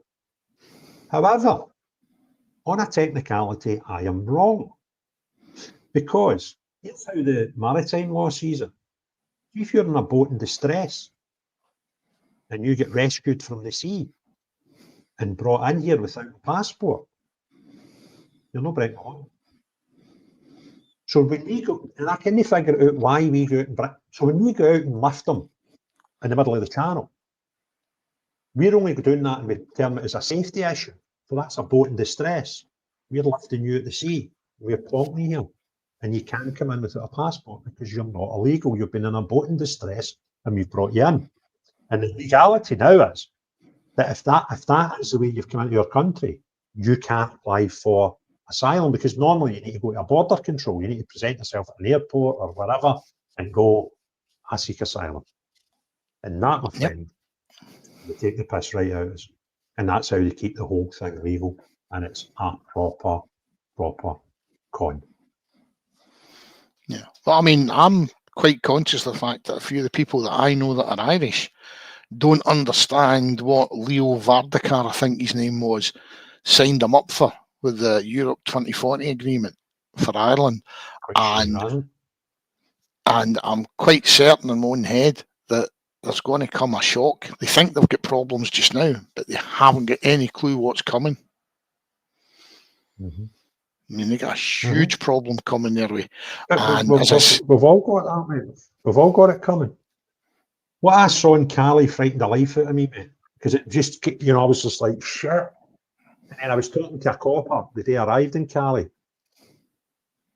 I stayed 2 nights in Cali. It was at least 2 days. Can't remember if I stayed. No, because late on the last night I came back to the ferry, so I'm there for 2 full days. The first thing I done was I went to this wee village just to run about the coast and get bearings. And I saw a group of asylum seekers in a bus stop and coppers, like watching them. So I went up to the cops. I said, are you protecting them or are you protecting the locals? He's like, well, both. And then he asked what I was doing and whatever, and I told him. And I said, so if I'm looking for points of people leaving, where would I look? And he's like, have you got map on your phone? Aye. So down the coast, we were south of west of Cavan. And then further sort of west, the coast starts moving south a wee bit. There's a town, I don't know how to pronounce it, but it's spelled Bologna, like Bologna, but with an extra U in it, and that's obviously Italian, so it's Bologna, I think. He's like, anywhere from there, all the way up to just past Dunkirk. And I was going to Dunkirk, my first bit, my big road, Dunkirk. That was 45 mile by road, mate, those 2 points, right? But as I suppose probably 50, 55 mile. And you're like, so anywhere? They went, oh, anywhere. So then when you start seeing the camps and people, you go, this number's nuts. This is bonkers. There's thousands of them, if not tens of thousands of them, right? We're only hearing there's 500 a day, right? And then I thought, well, how are they getting into Europe? And I went out to Lesbos and I saw firsthand what happens when we come in. And I spoke to folk that were in the camp that were claiming asylum. And they just go, what? And the wee guy, he was from Cameroon, he's trying to get to Luxembourg because he's got mates there. But he wasn't asylum seeker. He just didn't want to be in Cameroon anymore, but he's playing the system.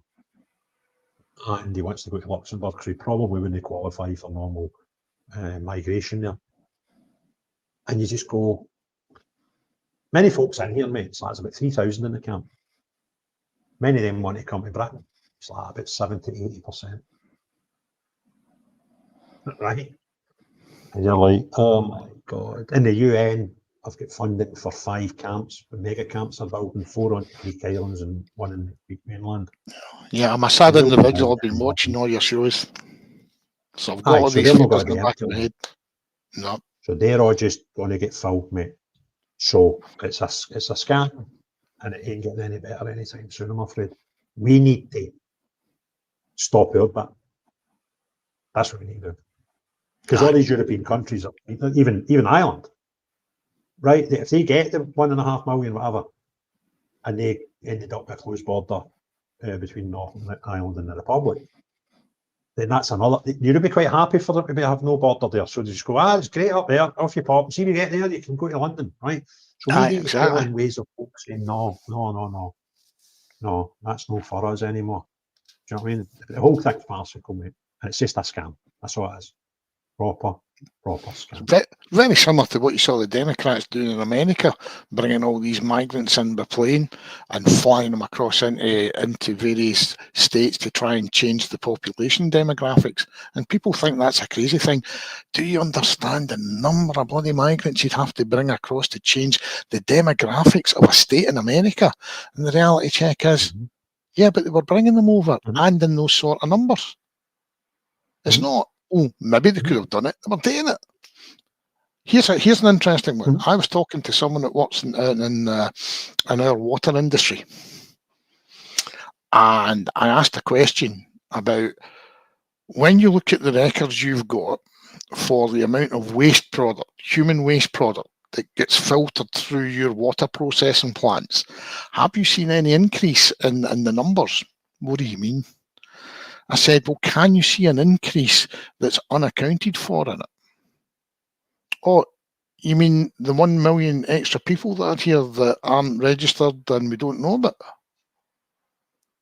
And that's the scary thing. That's just people doing jobbies and floating them down the water. They're saying, no, that was across the UK. Right. No, it's worse than that. It's certainly there was fees done about 10 years ago by Thames Water. Similar idea. They're like, we've got too much shite. And their figures were even worse than that, just for London alone. And then you've got the figures from, I think it was a woman that was on a lot of Basel Spaces, YC. She does a podcast with her called It's Only Politics. Very clever one. She's retired now, but she was like CEO level, big company, and human resources. And she was telling us when she was dealing with like the Sainsbury's of the world and all that, there was figures they done, and it was they reckoned almost 10 million more people than we had a note of going by the consumption of food. Now I know we waste food, we're terrible for that, but they make allowances for that. And they were saying for the amount of food that we have, less of waste, that should feed about 10 million people more than we have in the UK. So we're looking at a population in the UK of 80 million plus. That was the figures, I And I mean, most of us, bless our little cotton socks, we're totally ignorant of this. And it never occurs to us that this could possibly be happening in our country, because we seem to have we've been brought up with the bullshit to basically believe we're a good, honest country. And unfortunately, the people that are running us just now haven't got the word honesty in their footlockers. They're unbelievable. They're the most heinous, lying, devious gits. Do you know the crazy thing is, right? Do you know how sometimes you get the demographic figures and it tells you how the consistency of our nation, nationalities and creeds and all that stuff, colours and ethnicities and stuff, and you go, is that it? There's only 6% of the population are Muslim descendants. You go, that doesn't sound right. And then you find out, well, there's maybe 10 million that we don't count. Then actually the figures are skewed. The figures for a long time have not made sense to me. Do you know what I mean? That's just mental.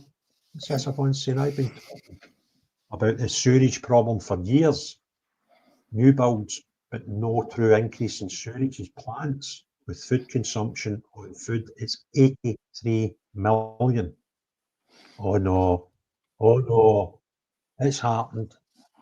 The tone of the programme, the show, whatever you want to call it, is just about to change. Hello, Denzel. I tell you, but that's some introduction, that one, Chief. You know what I mean? I came up because you looked a lonely and desolate figure. Okay, pals here. Right, Bobby's in the room. Bobby's come in a few times. Oh, now. so he is. Young Bobby, yeah. We were talking about you before we went live. I mean, I'm not a great football, but I was just wondering whether Kevin the Ranter might be mentioning a certain football result to you. No, I'm going to refrain from that one, right, Bobby? Bobby, he was doing it while the game was playing, right? So don't fall for his nonsense, right? Aye, it's all for him. If you can't have a slaughter with your pals when you have a shite, it's all. I'm the one in pain right now. Red card, 1-0 down. Is this first leg or the second leg you're playing? Second leg. What was the first leg score? 2-2. I think. Could be wrong. Oh, how long to go, DJR? I can't believe I'm doing a podcast with another team fan and a Celtic fan. I know. No, I'm a Chelsea fan. You're a Chelsea fan, but that's not allowed. You sure it's not Manchester United? I have to say to DJR Media, that's some bit of kit, by the way, sir. Thanks very much for that. I told you it's worth it, like, you know. No, I appreciate that, mate. Absolutely. I was on the phone with Craig, and Craig was he put his camera on and I could see him drilling at the side of his mouth with that camera, do you know what I mean? Here, Tom, I've got another one for sale if he's looking for one. No, I've ordered another mic. I'm waiting for another drone to arrive. I've spent a right few £100 in the last week alone, so no, I need to. Yeah, I'm the same. I've spent a lot this month. Now, Craig was showing me how to put my microphones into it, and I need to go get the SD card, which I'll pick up tomorrow, and then my plan is to start going into these hotels with that camera and just walking straight into the hotels as opposed to filming outside them. Aye, is the chest mount any use to you? Aye, the two of them are used to me. But two of my pals are going to come with me. Two of my pals watch Big Houstie's live shows all the time, so they must probably in there listening. And I'm not even going to bother him. I'm just going to go walking straight into these places and start filming what's actually going inside these hotels. I know. I couldn't get used to it. It just kept digging into my chest, and I was told about the DJI one. And it's honestly, you can't even feel it's there, to be honest with you. It's incredible, that one. I might need to obviously be in touch with you with some advice, but Craig's been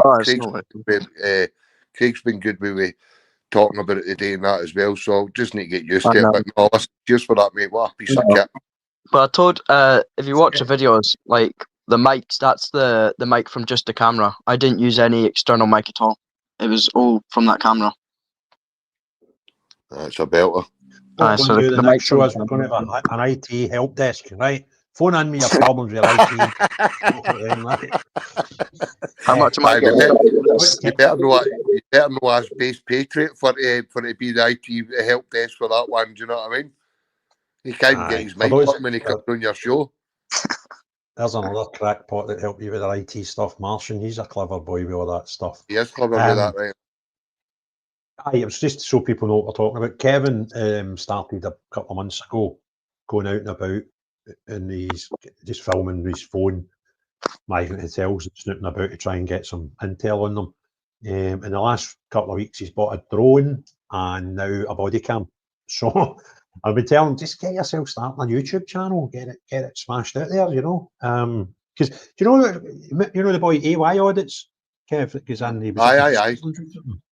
Done a podcast with him last week, the week before, and he's got like hundreds of thousands of subscribers, right? And I said,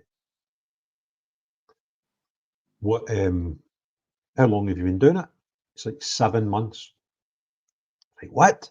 7 months? He said his channel, and he is smashing it because there's loads of people. I got the drone. Because there's a place I'm keeping a very close eye on.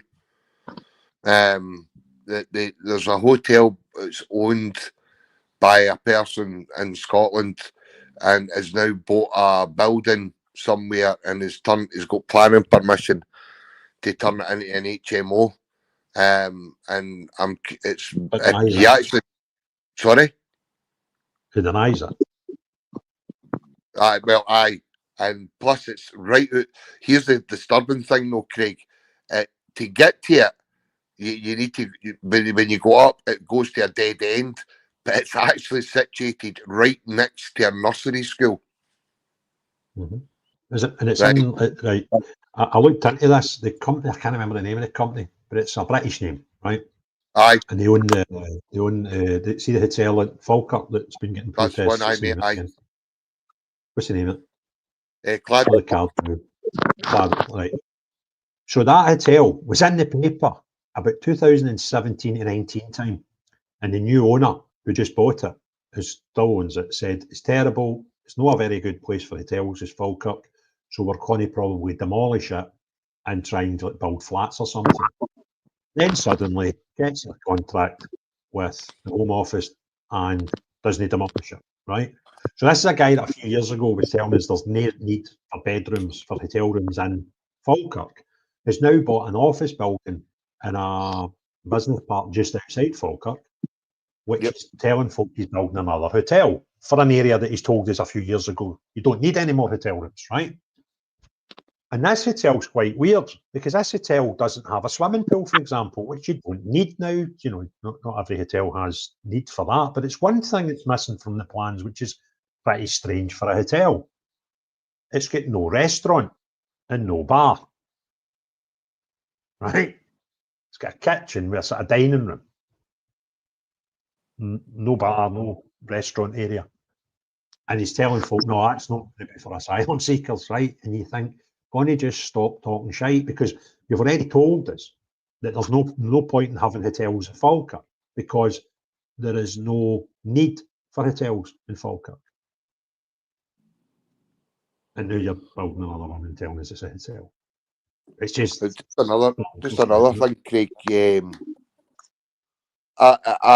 you know, I really hope and pray the likes of John Swinney, Maggie Chapman, the Wishart, all these lunatics that turn up to these hotels on a weekend basis or a weekly basis to stand against the people that are concerned, watch that video that you put out today with that old boy Johnny.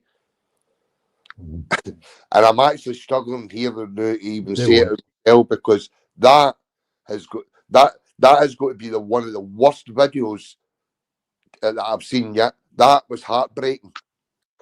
A 93-year-old man, 35-year service he's given to this country, and he gets absolutely nothing. Absolutely. Mate, and honestly, I genuinely hope that someday challenge. I hope somebody, right, has the morals and the big accounts on our platform that we use regularly. I hope somebody starts up a GoFundMe page for that man, because you know what? If there's anybody that deserves something, it's him. That was harrowing. I mean, it just don't worry about that too much. Right, okay, mate. I mean, honestly, I watched that video. I watched your 10-minute moan twice on that one, and I'm not even ashamed to admit it. I was greeting. Because sit listening to that old boy and the way he's getting treated in the country that he served for, and he's getting overlooked for people who don't even belong here. Yeah. Right. So well done by that woman, Donna. Right. Aye. We'll need to ask you all a favour, right? That video has been up for 4 hours, and normal that video of that style, 4 hours, my channel, putting out at 6 o'clock at night. About 4 o'clock. When did I put that out? It was about 4 o'clock to put it out. That would be up at 10,000 already, right? Now something strange happened to my channel. I got a legal complaint and about a video, which was bollocks. Right, a total bollocks complaint, and what happens is you end up smothered. It takes you about a week to 10 days to actually start getting back to normal, right? And I showed you the figures the other day, didn't I, Kevin? Where I put 3 videos, and not one of them is over 1,000 views, right? That video's only had 1,200 views so far, and I don't care, right? I've got to take the good and the bad, right? So when you get a wee bit of your slow time, you get a bit of your slow time. But that old man's story needs shared, right? So do us a favour, make sure you share it. Because I'll show you the figures. Well, you did share it, Craig. The minute I watched it, I went onto your timeline, got a holiday, and I tagged absolutely everybody in it. I'm talking Tommy Robinson, Dave Atherton, GB News, Harris. I'm talking all the big accounts. They got tagged in that today, and that needs to be watched. It needs to be seen. And somebody needs to. It doesn't matter. Listen, right, just stop it there, Kev, stop it there, right? See, when you share it on Twitter, nobody sees it. For the reason, when you share it on Twitter, you've got a link to take folk off Twitter. So Twitter don't want people leaving the platform, right? So it kind of, you get a trickle. I mean, the stats, you'll see there's the stats, right? So in the last hour, there's only 144 people watched that video. It said 1,200 since it went up, and then it went up at 5 o'clock, 5:15, right? Now, the two things that will keep a video going normally are, see this impressions click-through rate. As long as that's over 5%, and it's at 6.2 just now, YouTube will drive customers to your video. And engagement, which is this bit here, 4 minutes out of 9-minute video, is smashing it because the cut-off for that's about 30%. So 30% would be about 3 minutes 10, right? So it's getting it's at 40 odd %, right? Watch time average. That is tremendous. So what normally happens when that figure's good, and when this figure's good, the click-through rate, that means this impressions should be mental, should be in hundreds of thousands, right? It's at 12,000.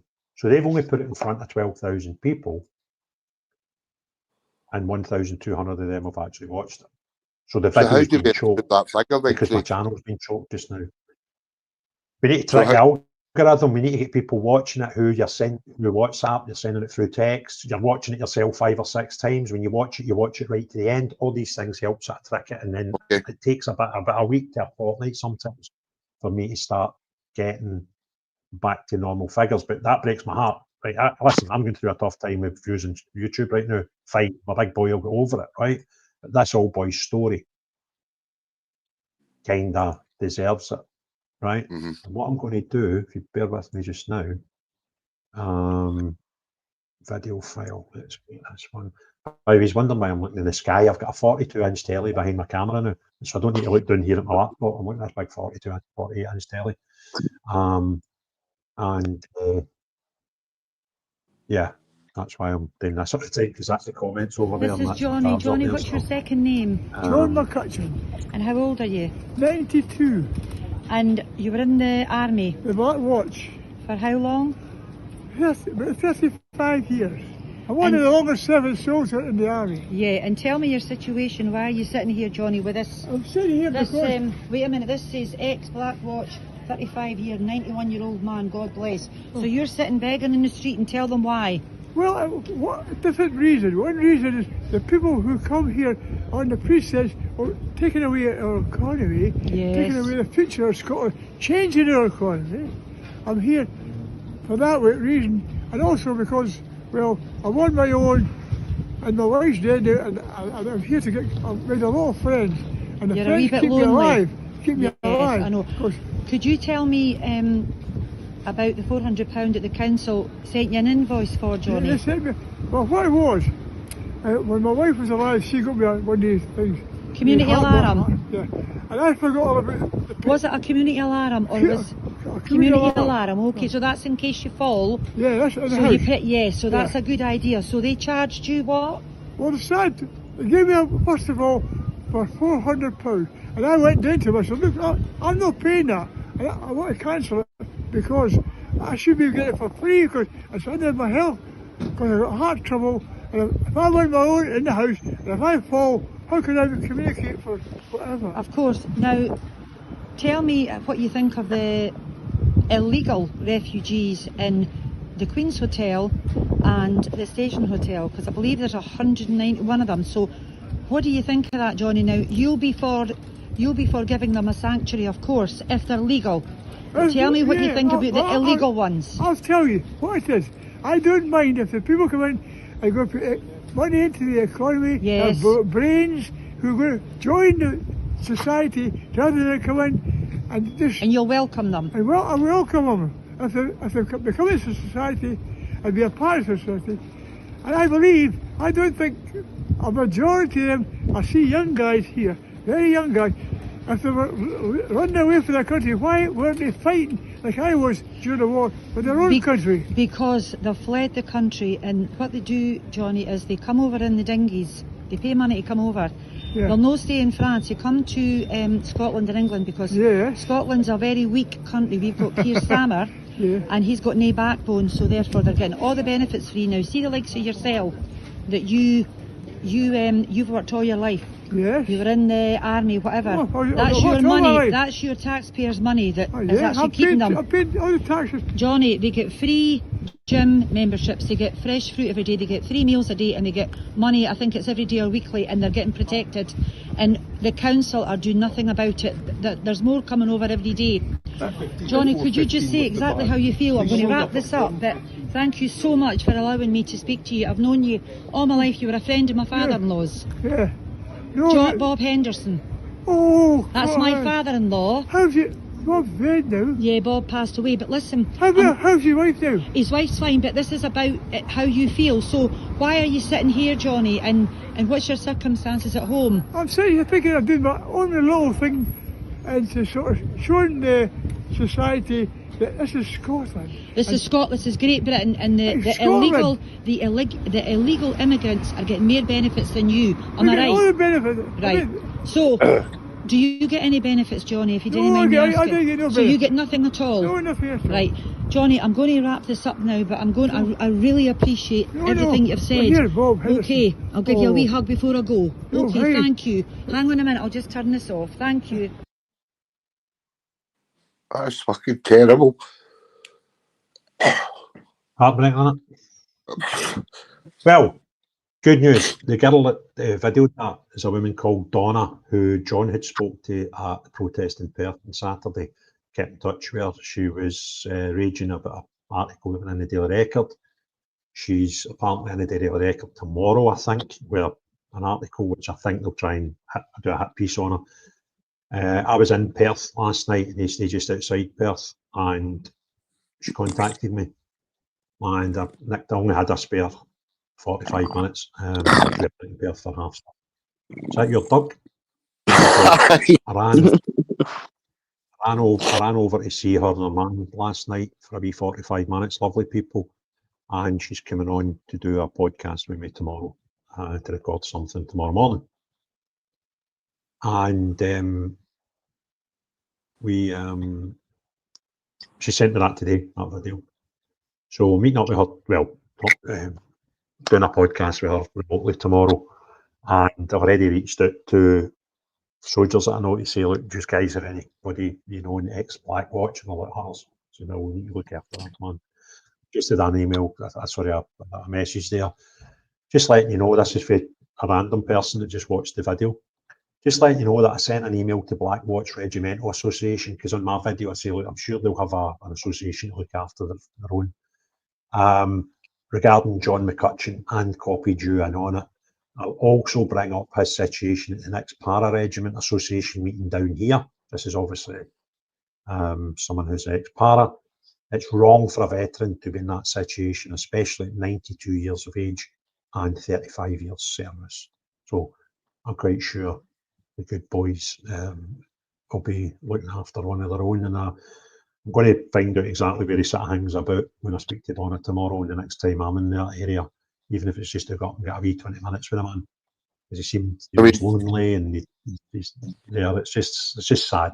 So That's the thing, Craig. I mean, see this week, Craig, right? I've seen two things this week that have actually broke my heart. The two young lassies. I hate watching that video because you hear the fear in the young lassies' voices, and now this elderly man. We're looking at two sides of life here. People at the start of their life and people just towards the end, and I just think to myself, how can we fail so badly as a country and as people, when there's people out there supporting these illegal, unvetted, undocumented men coming into our country, getting absolutely everything, and we're ignoring the people that need the most vulnerable in our country. I mean, the two videos this week, I'm even embarrassed about this, because these two videos have broke me this week. That video with that young lassie, you hear the terror in their voices as they're talking, and you hear that old man there got nobody, and he's a lonely man, and he's out in the streets begging because he can't afford to pay for an alarm in case he falls in his home. And our government is giving these bastards, sorry for swearing, everything. It's disgusting, absolutely disgusting. No, it's a sad story. When I watched it, I was upset. I was angry. I was actually humbled that this guy's 92 years of age. And Donna sent me photographs after I put the video together. and it was him in his youthful days. He was a bodybuilder, right? This fit man. I mean, he started obviously a fit man, and when he reached the right old age of 92, and he's still got all his bits about him, and he's able to, you know, look after himself. He's obviously living at home. He's not in a care home or anything like that. And this isn't how it should be. Do you know what I mean? And if we weren't spending £5 billion a year on hotels alone for people who shouldn't be here because they're landing under shores illegally, then how much more could we help society? And how much, if we didn't waste all the money that we waste and the bungs that are getting flung all over the place and all this stuff that we do as a nation, much better could we be? I done a podcast a couple of days ago with Alex Neil, who was a cabinet minister under the Alex Salmond government, the SNP. And we were talking about stuff like this as well. And that man, do you know what I mean? Yes, me and him disagree totally and made a bit of laugh about it when we were making the video on the constitutional question of Scotland. But on other things, just looking after people, then we agreed quite a lot, if not all, other things. And we were talking about stuff like, you know, the waste and the money that we spunk in NGOs and charities that we don't need. And yeah, White British and Reddy's made a very good point. That is one of thousands. It is. But I think because he's 92, it just, you go, what? That's it? Is that kind of what we're doing? Do you know what I mean? Well, do you know what, Craig? If anybody that has watched these videos of these young lasses and that young man, right, there's an opportunity next week at Holyrood to make sure that everybody that cares about this country turns up en masse. There's no excuses anymore, right? We're running out of time, right? We cannot continue to make excuses as why we can't turn up to these things. But we have got to be heard, because that is the generations that we are failing, because we have been complicit in voting these governments in time and time and time again. And the only people that are going to change it are the people that are willing to stand up. And God bless yourself, Craig. And God bless Alec for Spartan. And God bless John. And God bless Ryan H. Thank God for the likes of Sean Toll and Bobby that comes in and talks a lot of sense all the time too, because people need to start listening to people that know what's going on in this country, because we cannot keep going the way we're going, because that is the people that we are failing. And this carry on with these two young lasses where they're playing that guy behind the camera as a victim. Well, he's no victim. You've seen him all over social media today. He thinks he's some sort of ticket. He thinks he's some sort of gangster, flinging money about like he's something special.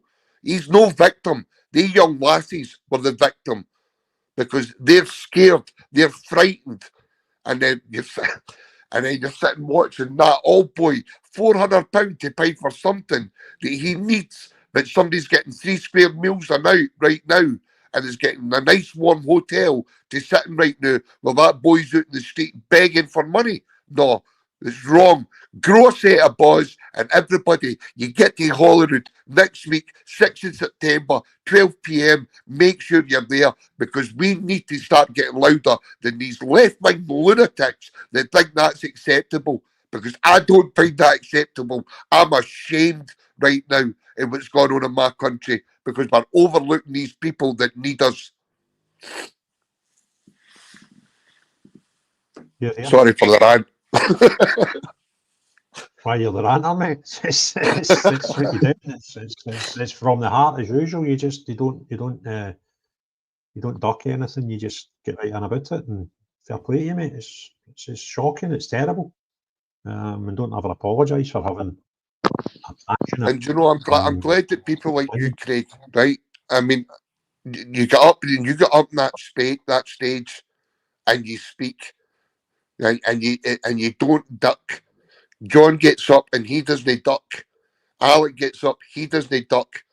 Everybody that I watch gets up, nobody ducks now. And this is why I keep saying, anybody that's doing what you do, you need support, because it's not a cheap game.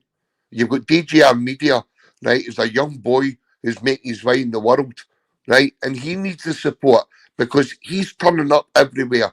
You've got David for Gorilla TV. It turns up. God bless that man. Doesn't he drive a car? But he'll get on a bus and he'll sit in a bus for hours to go where he needs to be. We've got to start supporting the people that are trying to make a difference. But protests need to happen. We need, anytime there's something out there for us to be at, we've got to be there. Because it needs to happen. We cannot allow this government to keep doing what they're doing. It is disgusting. And they 2 videos this week should be enough for to get everybody that's got a heart and cares about their country to get up and stand up to be counted. Because I ain't fallen on the wrong side of history, and I'm pretty sure most of us don't want to fall on the wrong side of history.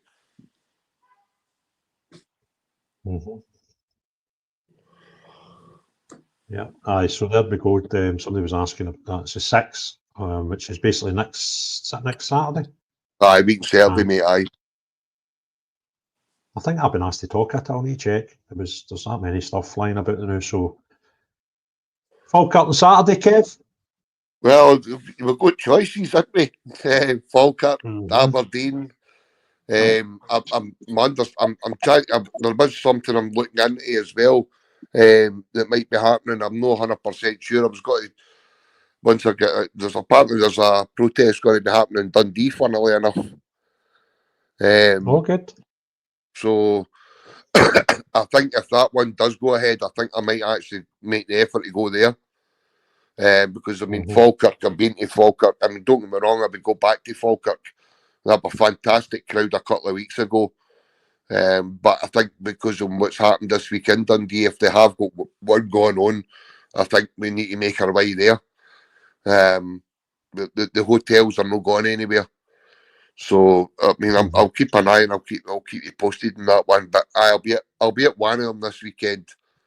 I'm planning if it's a dry day on Sunday, I'm planning going up to Aberdeen to give Stephen, Rennie and Alan and John a bit more support up there as well. If it's a dry day, I'll get up there and take part in whatever they've got, whatever one they've got on. So we just need to wait and see. But somebody's asking, but when is the one in Dundee? Apparently, there's one Saturday. I can't confirm it yet. I'm sure I've seen something, so I need to look into it first before I can confirm that. Hold on a second, I'll just check something. I've put into a new media team thing for somebody quite well known the day, and there's somebody in there.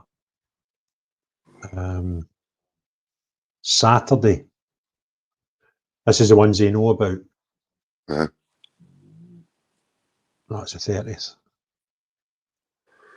Aye, that's the 30th, aye. I've taken out the Scottish ones. I had the Scottish ones in one I had earlier on. Let's see, there must be a few folk commenting on this thing. Yeah. Saturday 23rd, Perth, Radisson Hotel, 11 AM, non-confirmed. That was last week. That was last week, mate. I've got it. It's Saturday. What a tadger. Right, we've not got anything down for Scotland yet, but there's two that we know of. You've got Aberdeen, because they're at it. They're brilliant, man. They're the most consistent people. Apparently there's two this weekend. Two, see what I mean? Absolutely nuts. What's the details you know so far? Saturday is going to be one, and Sunday after football, apparently. Right, because Falkirk are playing, aren't they? So they're hoping to get a bit. They're planning to get Falkirk to come together. My God, they're smashing it down south. Saturday this week. There's been something as well come up in the news about the student halls in Old Aberdeen. They could be housing the asylum seekers as well. Probably did during the summer recesses, mate. That's quite normal. They do that a lot in Glasgow. Yeah, and they're saying it's next to two schools as well. There's 12 already on this board for Saturday in England. 1, 2, 3, 4, 5, 6 on Sunday, and a couple 3 on Friday. Oh man, there's hunters on Friday. Alton and Bournemouth, Chestnut, Chichester, Dudley, Leeds, Orpington, Portsmouth, Roos, wherever that is, Southampton, Rugby and Wolverhampton. Brilliant, man. Brilliant. As it's good. It's good that it's good that I mean, God bless Martin Gucci, as we know. You've done the good thing as well by helping him and getting him on here and giving him a promotion, and he's another one that's been doing a bit of activism now. He's out there more often. Young Eddie is obviously been getting a bit more active as well. I've got another guy you've helped promoting your show as well. I mean, that's the thing, Craig. I mean, you do all this work to help other people too. Do you know what I mean? And you give them a platform and where they can themselves, and the reason you do it is because it's not just about one person; it's bigger now. But you've got to remember that. Kev, give us a second. Somebody just there said, and Zero still in Glasgow. Just stay tuned. Road with Purpose. That's all I'll say to you just now. You'll be hearing about something in Glasgow. Should have had the details released today, but I imagine they'll get released tomorrow. Right, so I can put into this group. Aberdeen Saturday. What hotel is it? It's back down at the beach, but it's at 2 p.m. this time. Patio Hotel. Right, Patio Hotel. I'll send you over the banner thing they're putting out. That's right. 2 p.m. What was the hotel that we done after the Peterhead rally? Was that the Patio TGR? That was Patio as well. Guys, I just wanted to get this done and out the road. Where's Saturday in Falkirk? Kev? Claddon.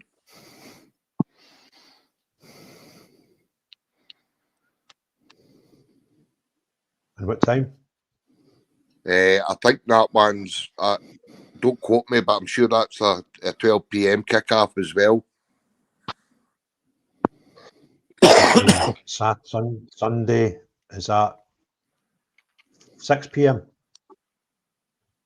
Aberdeen, DJ. Oh, there's not been much information. It just said after the football, so yeah. Same one, I believe. Patio. Closest to the ground. Right. Well, the football kicks off at 3, so around about 5, I think, I'd say. Right, okay. Right, well, we've been at this for 2 hours. There's nobody to talk apart from Bobby. I kind of want people to come up and talk for the audience. That's the whole point of having the show, the call in. So I'll give 5-10 minutes if there's nobody. Well, if I could raise one issue. Of course you can. Just something that happened to me this morning. I was talking with somebody and they happened to mention about a local site near where I live, which they said, oh, that'll be all closed down in a couple of weeks because, you know, it's seasonal, being a caravan site. We need to be careful. See all these caravan sites we've got up here. We've not had the problem England's had, and we haven't had it for anything like the amount of time England's had it. And if we get them to close all their bloody hotels, they might find that's the easy way to get them all out the way, send them up to go on holiday in Scotland for a while. Mm-hmm. So we've got to find a way to look out for what's happening with all the campsites. Static homes, as they call them. There we go. We've got somebody returned to another blether. Johnny, how are you tonight, Johnny? You there, Johnny? Earphones in. Evening, Johnny. You're muted, Johnny. Hello. Hello. How are you? I am good. Houston, can you hear me? Yes, you got the whole thing right there.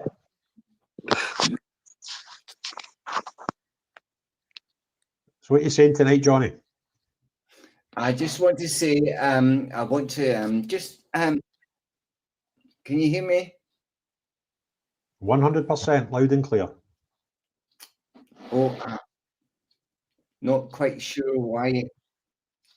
I just want to say thank you so much for the stream. It's been great.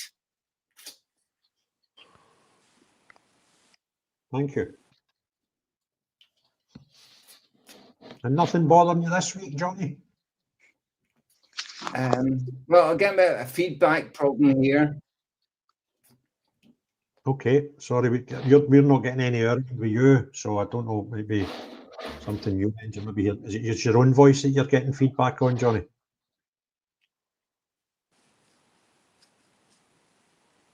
Yeah. Do you want to tell us anything that's bothering you this week? Anything that's bothering you this week, Johnny?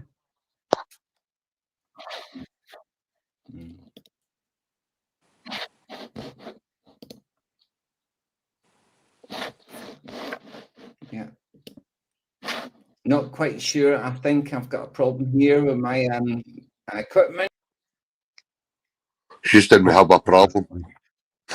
Yep, definitely. Johnny's got a problem. Everyone's got issues with Does it tech. every time he comes on, right? The first thing he does is he comes into the room, right? And then I don't know what he does, he walks away to the back of the room to do something at the back of the room and then comes back. I don't know whether it's a wee habit he's got or he's doing something there, which is quite funny. So we'll wait to give a few minutes and hopefully. By the way, just because you got some dead air, don't be putting that video up again with that old boy. I can't cope with watching that again. Okay, I shan't do that. It's a tough watch, wasn't it? Oh, mate. Oh, by the way, look. What? The heat. What was I doing with the last time you phoned? Oh, did you manage to get it buffed? Proper buffed, mate. Proper buffed. It looked as if I'd had a peek at it. I was halfway through it and you phoned me. I stuck my camera on. And I looked at it once, right? I was like, look, Houston there, because it was like almost bald. And there I had the wee monk thing. And I says, and that side's like the PE teacher at a Grange Hill. I mean, I've had some random phone calls in my time, man, but wow, I think that man's going to take it. Somebody doing their hair while they're on the FaceTime, you know what I mean? Aye. They're white, British and ready. When Craig becomes First Minister, we need to keep Houston, we have a problem.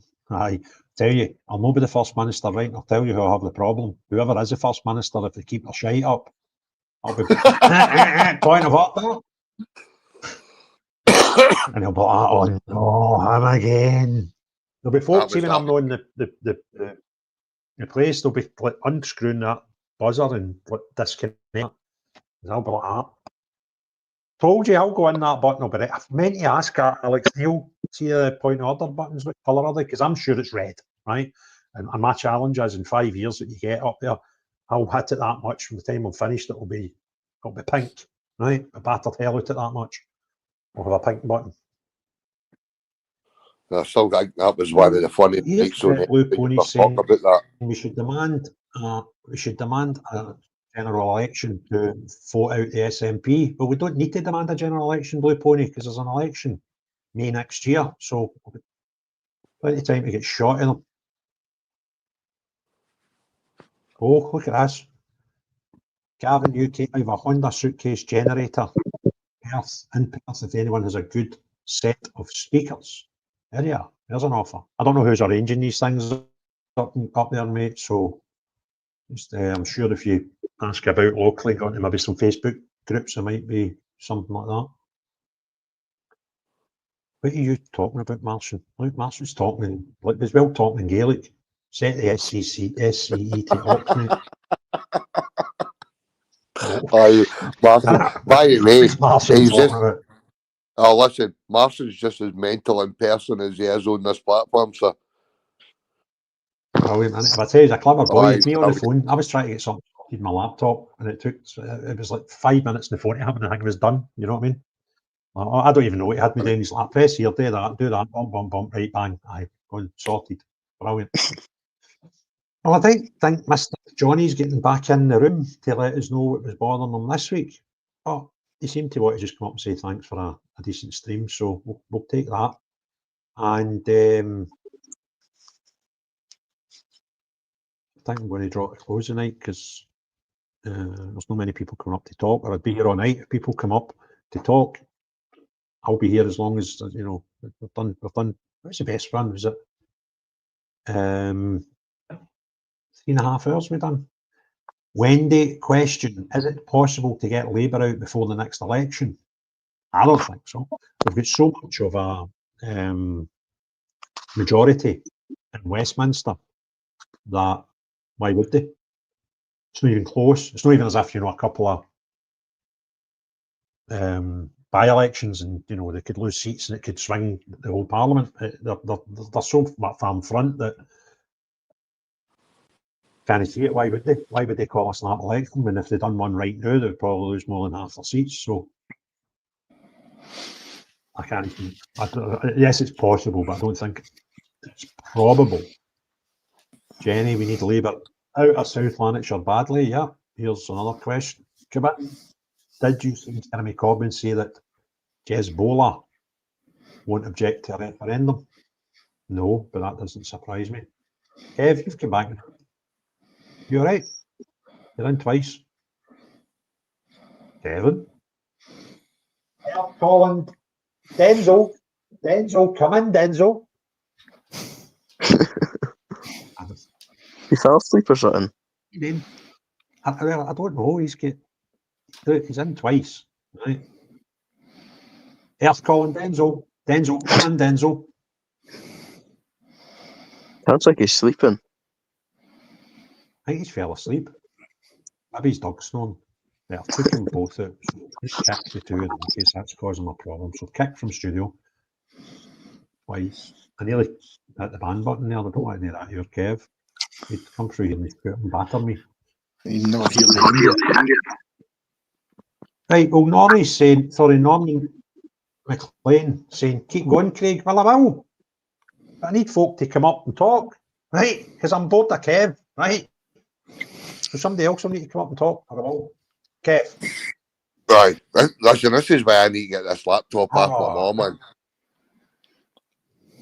Because I do this on my phone. The minute somebody phones me, it kicks me off of this. Do you know what I mean?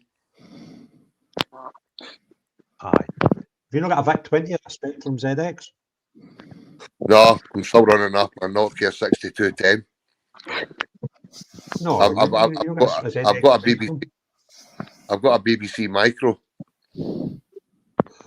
Oh, what? Don't want nothing from the BBC. That's right, anyway. Sorry, I swore at you there, Bobby. So, Kev, you've now got your body cam, your scooter, your drone. You need to start on your YouTube channel.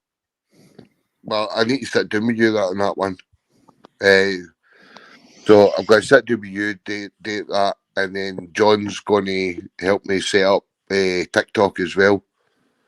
And then we can start doing that. But I want to get this laptop first, and then that way I've got everything in place, because obviously I can do it through the laptop as opposed to trying to do everything through my phone. Struggle with that. What's that, mate? You'd struggle doing editing on your phone, to be honest. Aye. Like, it's a pain. So I've got something in the pipeline for that.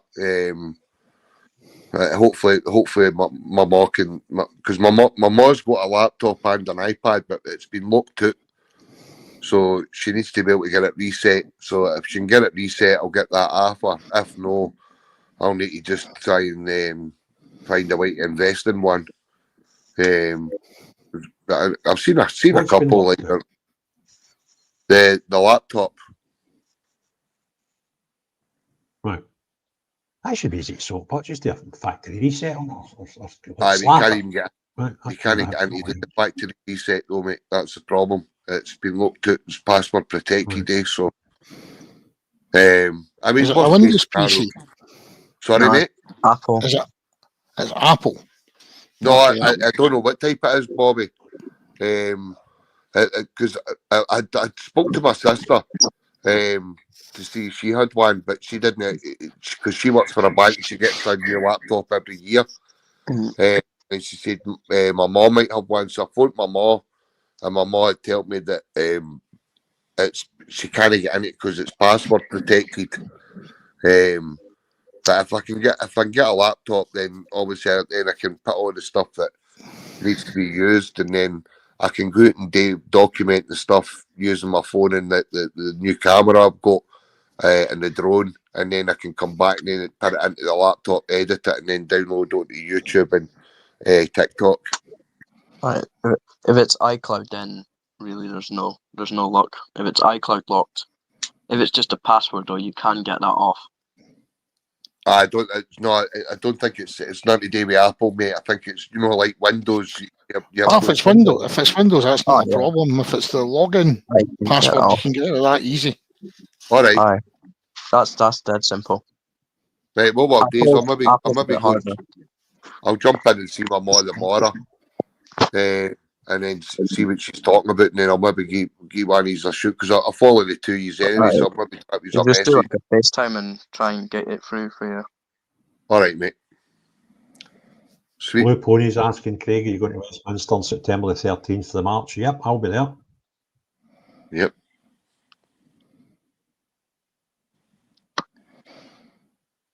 I no bother, Michael. Look at this. You can build I'm not turning this into an IT help desk, by the way. There's plenty of channels out there cover shite like this, and it's no mine, right? It's like he's been real coming on and talking Chinese, right? You get Martin going on about aux cables to Zeta, right? And folk talk about BIOS passwords, and there's a window. Oh, my. How did Aberdeen go on these parts, son? He's out. There's no talking. Who's doing the deep breathing, by the way? It's not me. DGM. How did it's no Betty. Betty's in her bed.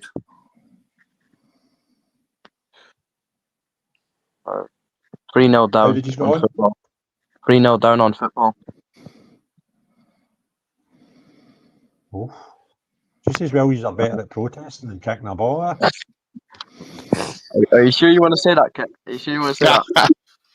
Are you positive? How did Rangers perform? Shite. They did great. They kept it down to half a dozen. We always punch them the way in Europe. Right?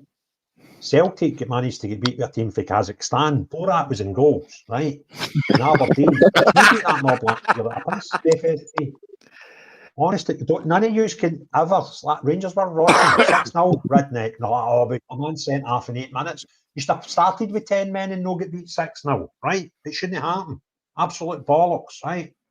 And this guy we've got as a manager, he's making the last 4 managers look absolutely fantastic. And they were rotten, right? So, but Aberdeen getting beat with Steaua Bucharest. That's not even the real Steaua Bucharest FCSB. It's like the shitty like remake. But to be fair, these were 2 each in the first leg, and yous have blown it. And we're at 90 minutes. There's somebody coming in to talk. I just heard a wee beep. 3 minutes extra time. Oh, you could get a hat trick. Just remember how it feels to be a Man U supporter.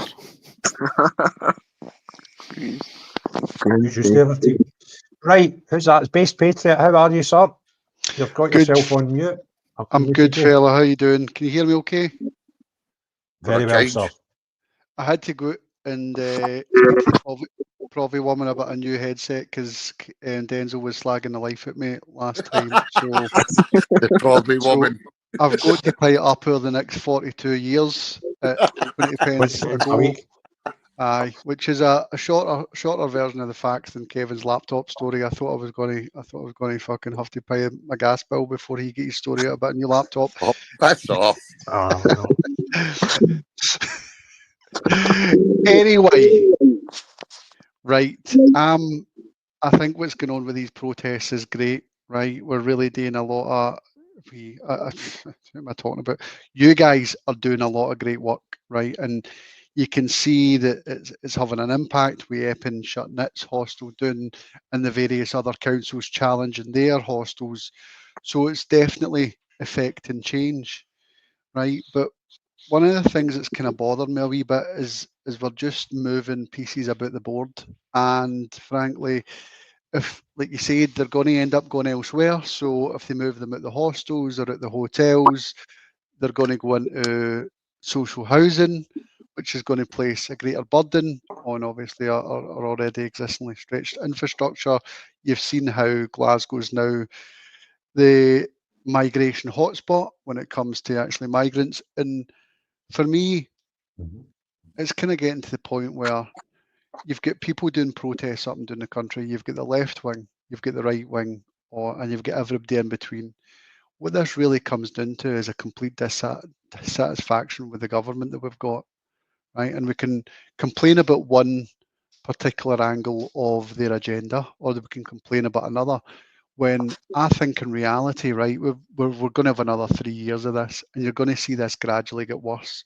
So there's rumours about the even bigger budget black hole and other services getting cut to pay for this, that, and the next thing. To do that, they're going to squeeze more people, but the people they're not going to squeeze are the people that really need to get squeezed, and that's obviously these large corporations, these energy companies that are claiming fortunes and stuff like that. And I'm not supportive of a revolution, but I am supportive of a mass movement that we need to get the government out, right? And when you think these things don't change, we can't wait in the ballot box. And I think it's coming to the point where we don't need to campaign against one individual policy. We need to campaign against the policymakers, and that is the government. And what I'd like to see as the movement grows, when you've got people like Ryland starting to challenge what's going on, I'd like to see us actually think about, well, how do we protest against the government, not against the policies, but against the actual government that's put these plans in motion and plans in place.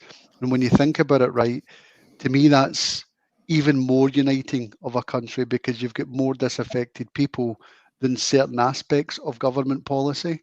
And I think by uniting the left and the right, we could actually affect more change. So I would like to hear what you have to say about that. Don't disagree with any. I think as far as the protests against the government are concerned, there's quite a big one on the 13th of September down south. Tommy Robinson March, that's aimed squarely at the government, and the theme is free speech.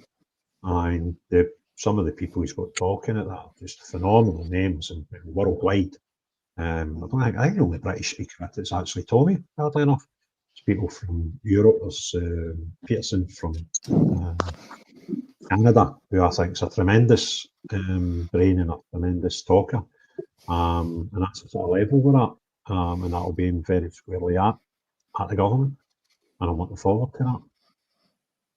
As far as the thing about dispersing of the hotels, every week we're finding more hotels, and every week we're finding more hotels getting more contracts. These contracts are apparently 5 to 7 years. So how can you tell us on one hand that you're going to crack the gangs and you're going to reduce immigration, but it's been up for the first 12 months of your power, and we keep finding more hotels that are starting to get migrants. So, and there is no social house.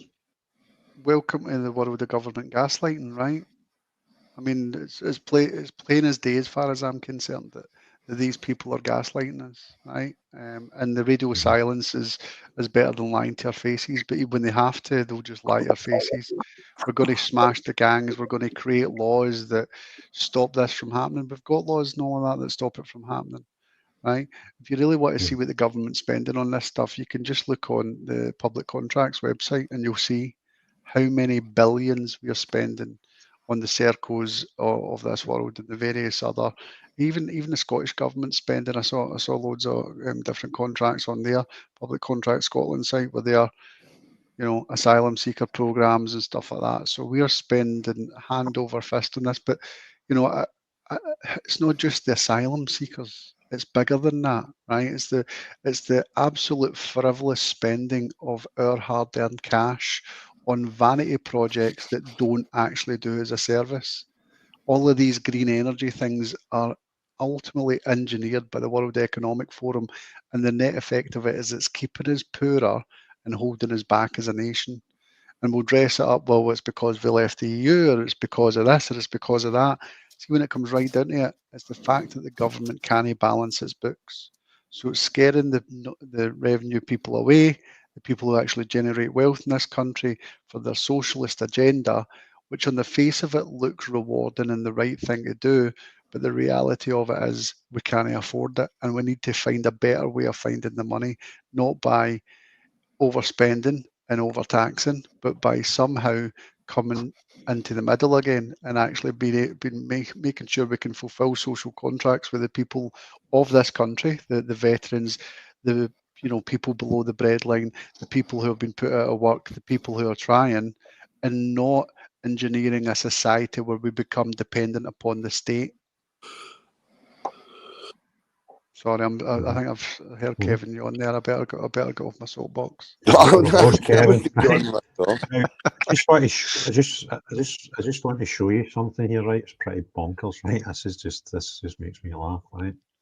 I was just looking at the figures for the streams around about the different places we stream, and Twitter. On the screen, can you see that there? Yeah. I've asked it to screen share. Why is it not screen sharing?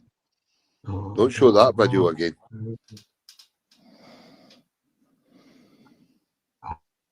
Oh, come on, Kev, Great. Take that away. Should be this one. You want to see Hamza Yusuf's face for a second? I do apologise. Oh God, no. No.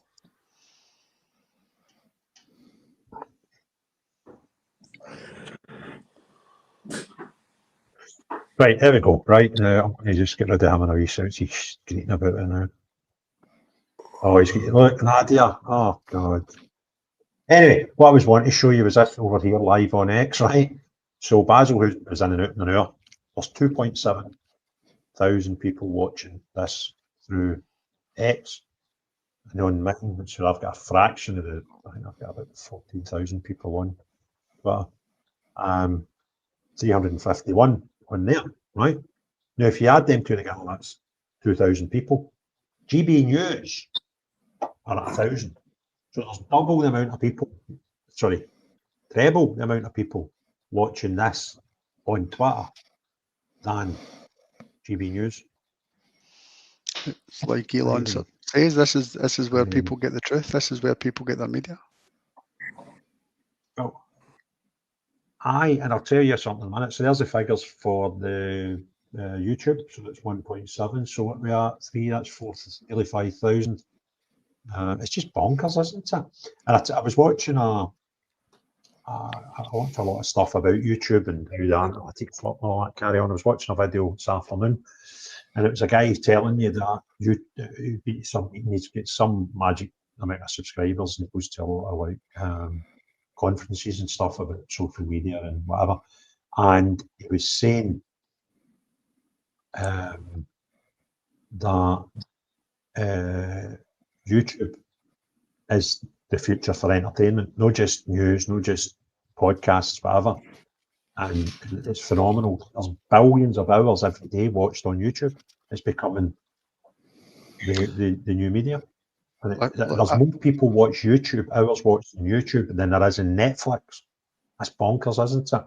And Gavin's made a valid point that most people will watch news on a smart TV. 100% get that, Gavin. I'm only using the comparison to Twitter because it's kind of the only one I can use. So yeah, but it freaks me out when that's happens. Do you know what we done last night, David? Sorry. Based.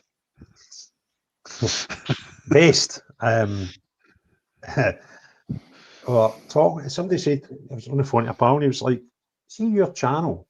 He says, you're nearly 80,000 subscribers. And I went, I know, it's all right, it's no amazing. He's like, well, what's the biggest YouTube channel about Scottish politics, right? I said, I don't know.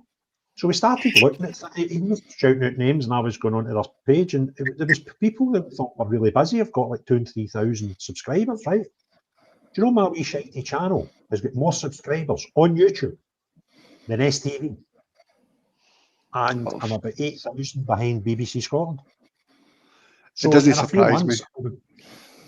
I'm not saying it to like go, oh, look at me. I've not got a big YouTube channel. But when you take it into pure context, you're like, what is going on here? Well, I think it's quite clear what's going on, right? And it's probably the same reason why I've quit Sky, I've quit BBC, I've just completely quit the mainstream media.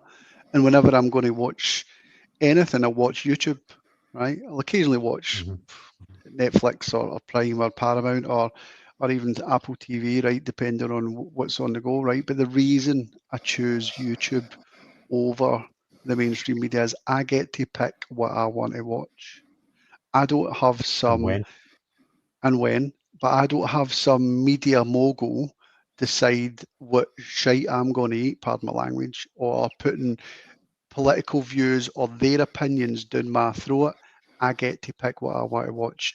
And one of the reasons, and listen, Craig, I don't know if this is true or not, but certainly one of the reasons I started following you was, and people like yourself, was you speak to people on the street. You don't have an agenda. You don't have an angle. Your purpose and I kind of doing some things.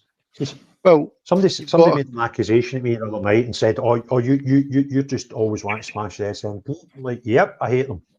Right, I can't stand them.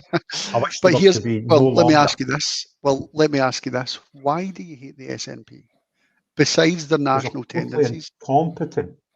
They're totally incompetent at governing the country, mate. They've had 17 years of it. The place is worse now than it was 17 years ago. That takes some doing. Well, if it was a different political party, if it was Labour or it was the Tories, you'd hate them just as much. So what I'm saying to you is, you don't hate them because of your political views. You hate them because of the damage that they've done to this country and the gaslighting that they do on an industrial scale. If you've seen half the interviews, it's a political competency that's terrible. Competence, but mate, I don't know if you've seen. You're just in, right? So you maybe never heard me speaking about it earlier. Did you watch or did you see that I've done an interview with Alex Neil that I put out last night? Did I watch that? I don't think I've watched that one yet. No. No, it's about an hour and a half long, right? Alex Neil, ex-SNP cabinet minister, right? He was a cabinet minister in the Alex Salmond years, right? Lovely guy.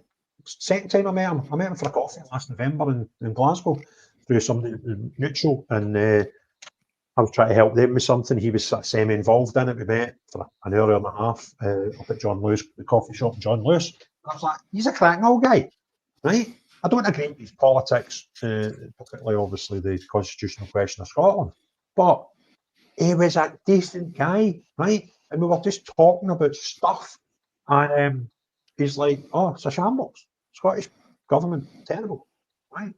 Now that's a guy that shouldn't be saying things like that, because that's a party that he was a very high position in for a long, long time. And I can't remember, I was talking to somebody today, and because it was done in a studio, they kind of produced the video for me, so the camera shots didn't need to do any editing. I just had to cut the first few seconds off and the last few seconds at the end and stick it out. So I didn't actually watch the thing back when I'm editing it, which I normally need to do. So I can't remember what stuff was in the video and which stuff we were talking about before we went live and then after we were live in the car park of the studio. And some of the stuff he was telling me about Nicola Sturgeon and the SNP and all that, you're like, what? How did it go on? Do you know what I mean? But what he was telling me, and it's the ones who kind of tippled early to Nicola Sturgeon were all just like proper old school parliamentarians like him, Margaret MacDonald, you know, that sort of era, that were just like, she's a crank, right? Early doors. And some of them before she was even First Minister. But for some reason, Alex Salmond had this as a prodigy and was hell bent on her being the leader of the SNP, which turned out to be the worst thing ever for the SNP and the worst decision probably ever made, because it nearly put him in prison. Because that was but coming back, right? Coming back to why you're successful, and you've given a good example of the SNP's incompetence and highlighting that. But it's not just that; it's the highlighting things that the mainstream media won't touch. You know, the Lesbos thing, the Northern Ireland thing, these various protests. Nobody in Scottish television is covering these Scottish protests. They're getting, 5 minutes on, and when I look at it, it's the Clyde One presenter or something like that is making the same mistakes that the mainstream media is having. Oh, here's a right-wing protest and stuff like that, without really considering the true plight of the people of Peterhead or whatever, who have a genuine, legitimate concern for the way the council is being run. This is the danger, is that we're getting lost in the noise of this right-wing rhetoric when we have genuine causes for concern about the way the country's been run. And I think the way that you're shining a light on this is really making a difference. And, I think your channel is going to grow. and it will continue to do so as long as you keep honest about what's going on in Scotland. And it's not just like yourself. I've started obviously listening to Bring the Noise and a few of the other Guerrilla TV and stuff like that, and a lot of the other broadcasters and podcasters that are out there. And I think this is the new media, where we don't have to take what's fed to us by the media moguls. We can actually pick and choose the media we see. The danger we've got is that we end up in an echo chamber of the same political viewpoints or the same leanings. But I think as long as we're aware of what else is out there, and the people that we follow are broad enough in their coverage and unbiased enough in their coverage, which is what I've seen from you firsthand when you're interviewing a lot of the left-wing people, even the stand up to racism people that you spoke to at Peterhead, you're also giving them a platform as well. You're getting a chance to hear what they have to say. And their point is, well, it's not the asylum seekers' fault that these problems exist, and to some extent they're right. This is what I come back to when I joined. They're taking benefit of a situation that our establishment's created. They're taking the cheating, the lying, and someone when they get here, they do some really bad things to your communities. But as far as getting here is concerned, they're only taking the piss out of that we've allowed to happen. CJB Books fan is asking, is Guerrilla David going to be on, Craigie boy? Well, I doubt it, because he's normally on before now, and I kind of think there's a libertarian conference somewhere that he's at tonight. Missed it. He's a libertarian, right? He's crackers, right? He's just brilliant. He's just a real funny guy. He just makes me laugh. He's so funny. He's so serious about his libertarian stuff, and I kind of don't like pigeonholes. So can I just say one thing? Just quickly say something there as well. I mean, you've got to remember too, though. I mean, the podcasters that do a great job, but the message also gets carried out for the people that sit and listen to the podcasters, that takes the time to follow and support them, because there's people that don't use these platforms. Do you know what I mean? And are unaware of it. They're going about their life kind of blind to what's actually going on, and they don't take news after mainstream media. They're unaware of what the podcasters that are out there doing, putting the kind of footwork in to get them information out there. So you've got to remember the more that these guys do, the foot soldiers below you, i.e. people like myself and that, we're out there spreading the word to people that don't hear it on this, and this is what I'll keep growing and growing and growing, because as Base Patriot rightly pointed out there, we are the media now. Well, not necessarily we, but you guys are, because at the end of the day, if you want to get the correct information, you come here. If you want to be brainwashed into thinking the world is one love and everything's all rosy in your country, then you go to that big square box in the corner of every single room in every house in the country, because that's what it is. You're just getting fed absolute nonsense that comes through that every single day. Here's an invite. Haley Joanna Perkins said, I enjoy watching this on YouTube. However, I'm trying not to say anything about anything because people say I'm trolling. I think I've got a right to say how it is here in Newport, Gwent, South Wales. I tend to agree with you, Haley. So you're watching us on YouTube. Could you do me a favour?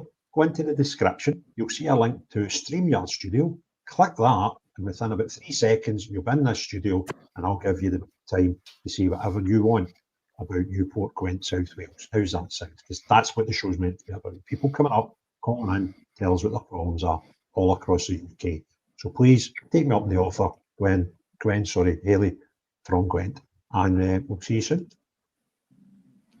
Houston, we have a problem. Hibs look like they're going through. That's allowed.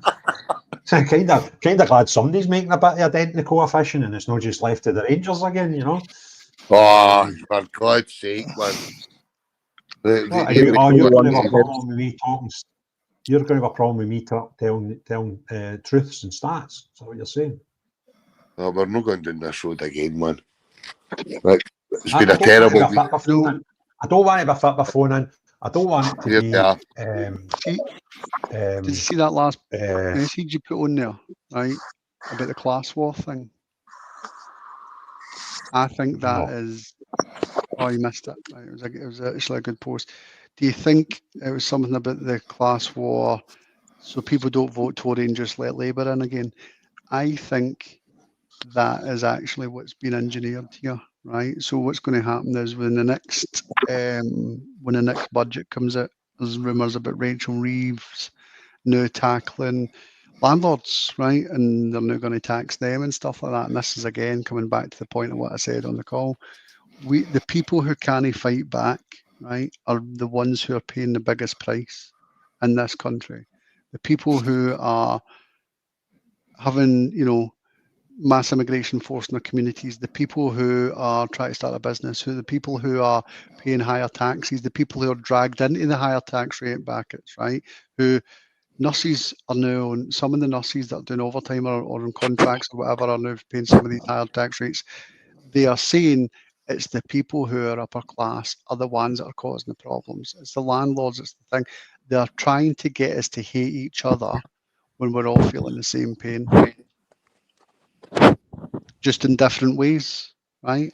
It could be immigration, it could be Listen, I need council to just say, shunting by the way, services. I'm not a fan of. Aye, I need to say something here. I'm not a fan of Hibs. Right? But they were 2-1 down in the first leg of that UEFA Conference League playoff, and I'm thinking they're out, right? Because they were 2-1 down. Sorry, when they were at home tie, and they've came back and scored 3 goals, all in the second half. And if they go through it, there's a minute to go a full time. Fair play to them. They deserve to go through. Anyway, I don't want to turn that into a football chat, but I thought that was quite a decent thing to be fair. Sorry, David, if I cut you off there. Yeah, somebody else been watching Chris Snedden, old boy from Blackwatch. I was crying. Oh, Denny. Somebody else saying, "Yep, come on, Haley, up you come."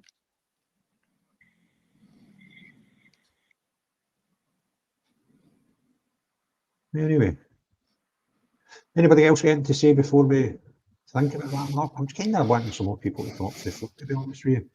Well, I'm going to get going because I've got a couple things I need to do, but I just want to echo the sentiments. To the shifts done. Right, well, I just want to echo the same sentiments about Base Patriot just said there. I mean, good on you, Craig. Bring the noise. Alex Spartan and Ryan H, who I'm now calling the four faces of Scotland. Because if it wasn't for people like you, we wouldn't have a clue what was going on in reality. And good to all the people like DJR Media, Stephen Rennie, Alan, John, Connor from Falkirk, who are out there now getting active every single week and getting outside these hotels and making their feelings known. And what we need to now see is we need to see more and more of this. And if you and I know you'll agree to this, Craig, but if anybody wants to organise a protest out any of their hotels that's housing these illegal, undocumented, unvetted men, I'm pretty sure you'll give them a platform in which to promote it. And what we do is we just get there on in numbers, we get there en masse. But the next one, the big one, next week for us, 6th of September, Holyrood. Your time, you're all sitting in these channels, you listen, you're all moan, you've all got plenty to say. Well, the thing to do, the only way to do it is to get out in the streets and put boots in the ground. And that's what we need to do, because I was guilty of that for a long time, just sitting in spaces all day, as Dave Pace said, it was echo chambers. Well, we've just got to get ourselves out there now and get involved. And if you needed any further proof of why it's important this week, I'll just refer you back to 2 videos. The one in Dundee and that young man that we just watched earlier on. There's your 2 reasons as to why you need to get out in the streets and start getting loud. So 6th of September, make sure you're there, and let's make Holyrood aware that we are no longer going to be slipping away silently. Totally agree with you, but one of the problems we've got with this is the fact that they're not going to listen to us, because historically we've always just sat back and been good boys and girls and said nothing, and they don't believe we're prepared to get up and fight And unfortunately, that's where they're going to take us. That's where they want to take us. They want to see us with the pitchforks and the torches out in the street. That's what they want. I agree with you, Bobby. I mean, I listened to. I talked to John. I listened to John and Sean Toll the other night there, and I've listened to yourself in the past as well. And I do tend to agree with what's going on, right? But you guys do a bit more deep dive and I get lost with that sort of thing. But what I can deal with is the stuff that's directly right in my face right now, and I can physically see the damage that this illegal migration's done to my country. Do you know what I mean? And I will get to where you guys are. I know I will, because I do believe that the 20-minute cities, the digital IDs, the ULEZ, the Oris division, I get that's why they're all doing it. But right now, the thing that I can see most clearly, I just need everyone kind of black and white, if that makes sense to you. Do you know what I mean? So it's because it's right in my face that I can see it, and I can do something about it. And by doing something about it, I mean getting out in the street and get loud. And I do get loud when I'm out there. Do you know what I mean? There's nothing wrong with that. Somebody's got to drown out Craig.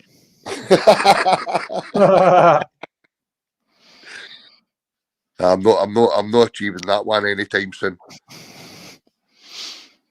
No, I've heard you've got a big megaphone. Aye, well, my megaphone is fine. It's called my mouth, Bobby. Aye, so no, I mean, I don't know if I'm going to see any of you guys down in London. Might run into you. If I see you, I'll give you a shout. I don't put my picture up online if I can help it, because I've got all sorts of issues with the government and the way it spies on you. But it is what it is, and I mean, some of you guys are braver than me. I mean, I used to live in Dunstable, which is the next town up from Luton. So I get line of sight of the stuff that Tommy Robinson talks about way in advance of a lot of you guys, because what was happening down there wasn't really being spoken about up here. I mean, I remember as a youth being brought up and asked questions like, why are the English so bloody racist compared to us? We're not as racist as them. And then when I first went down to live in England, I was working down in London, and I went out one Saturday, and I couldn't work out why, but I just suddenly felt bloody uncomfortable. And I went into a cafe to have a coffee to sit and think about it, because I mean, I felt really, really I felt like somebody was going to hurt me.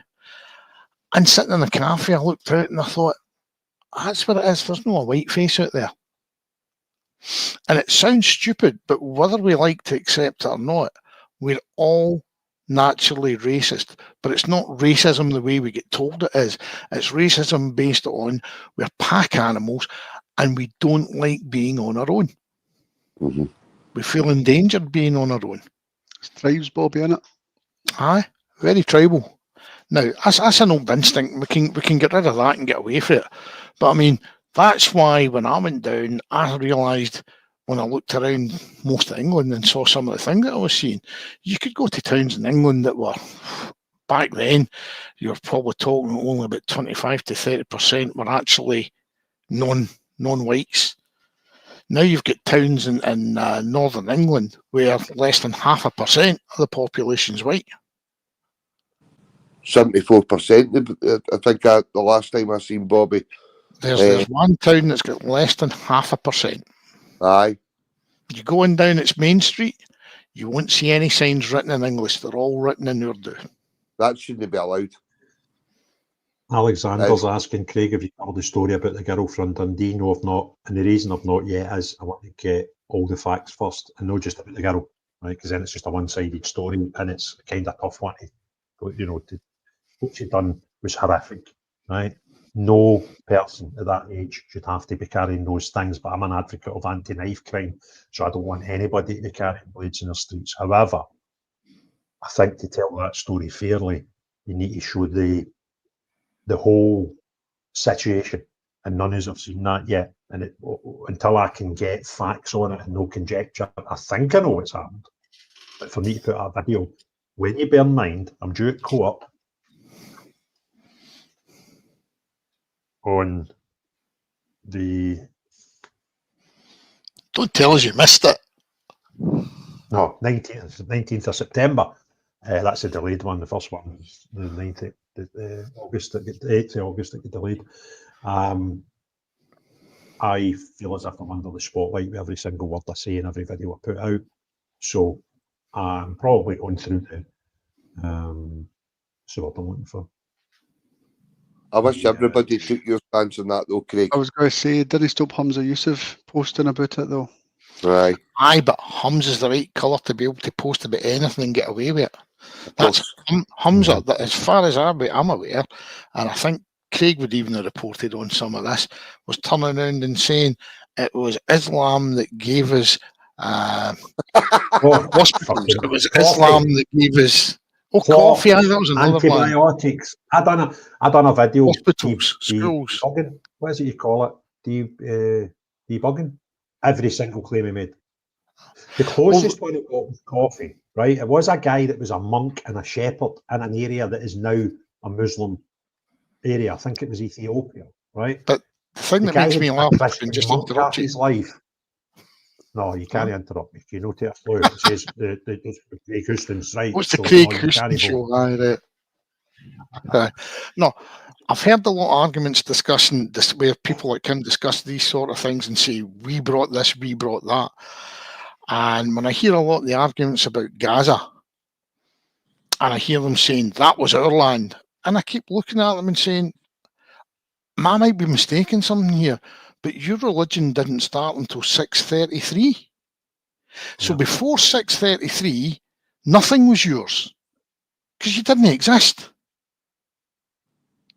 So when you make claims about that land's yours... He makes a claim that he's a very proud Scots person, right? Now, I think even the sort of least proud Scottish person in the world, if there was one, would be able to tell you what Alexander Fleming was famous for, right? But you would not. He made a claim about penicillin, right? And antibiotics. And if you don't know who Alexander Fleming was, what a tremendous story of that man, right? Then you can't. I don't think you can tell people you're proud to be Scottish. And he makes this big claim that he's proud to be Scottish and Pakistani. But he thinks that it wasn't Alexander Fleming that, gave us one of the most successful antibiotics known to man. Man's a cretin. Maybe if he'd went to a proper Scottish school, he'd have learned that rather than, was it Hutchie Grammar? He went to a very good school. Listen, I know lots of people that came out of Hutchie Grammar with a very good education, so he can't even blame that. His parents paid fortunes for it, and he still doesn't know who Alexander Fleming is. Well, I'm sure much people looked into this at the time. Aye, but you know the way you get your houses, right? And mine was at Graham when I was at high school, right? I'm sure the one in Hutchie that he was in was Fleming House. And you would kind of think you spent 6 months of your life in the house of Fleming. You kind of understand who. He just thought that was related to TB. Flem, PHLEG. Boom. Right. I think I need to end it because that was poor. Right. I'm going to have to drop, guys, anyway, and I go back to work. But it's been a pleasure as always. Keep up the good work, Craig. Thanks a lot, guys. Cheers, best. Thanks for coming. Good night. 4-4 for the Hibs game. Stop it. Aye, they've got a late one. No. 90 plus 4 minutes. Legia scored 90 plus 3. That's shocking, isn't it? So they go to extra time, don't they? Waiting for extra time. That's some effort to be fair. You better luck than Manchester United had. Who they played? The mighty Grimsby? Aye, mighty Grimsby Town. Two leagues below them. And they lost 12-11 on penalties.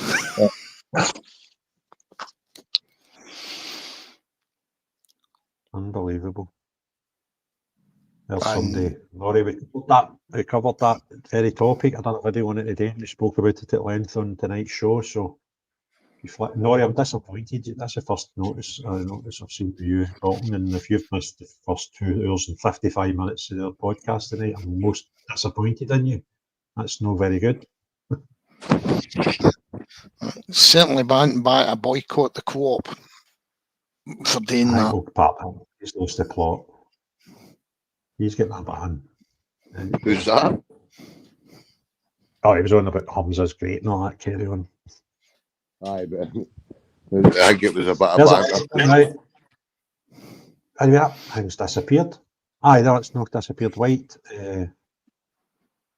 British and Ready says, are Muslims allowed to peddle beer? The odd thing is, see, the way the thing's scripted because they're going to donate money or, it's a no-profit thing to Gaza. A lot of people just thought it must be a brewery in Gaza. And it's not, she's actually Christian and she's for the West Bank. So, aye, there we go. I don't think I'll be trying it. Nah, neither will I. I'll be taking nothing to do with that. I don't even know what Palestine is. I mean, it's not even a real country, so I don't know what they're banging on about.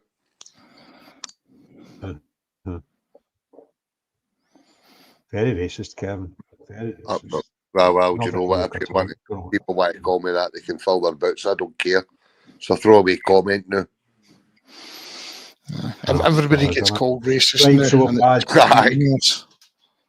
Is it? It doesn't matter. The figures with about 2,000. I'm trying to wrap up here, mate. We're about 2,000 on YouTube tonight.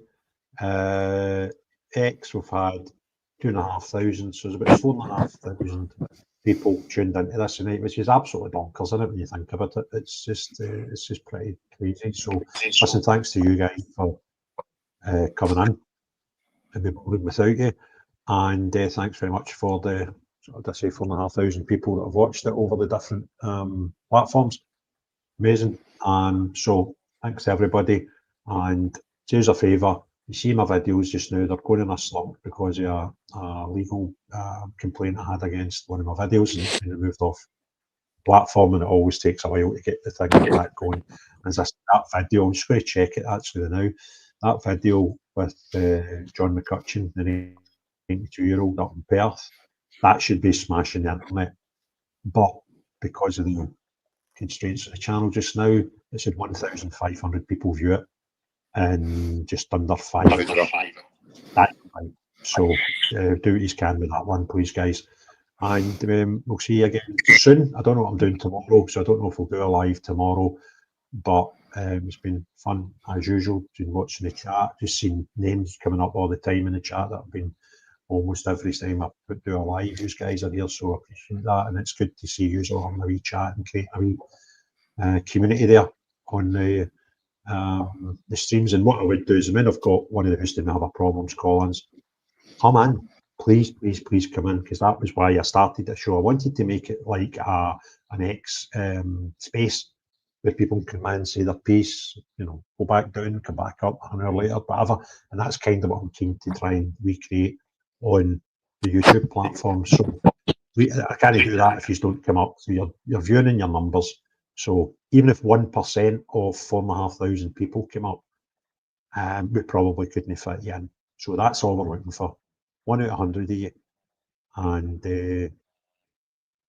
see you all again soon. So unless you are, we'll be covered tonight. Oh, aye. It's been a long night. Basil was on, it seems ages ago, telling us about this with the news.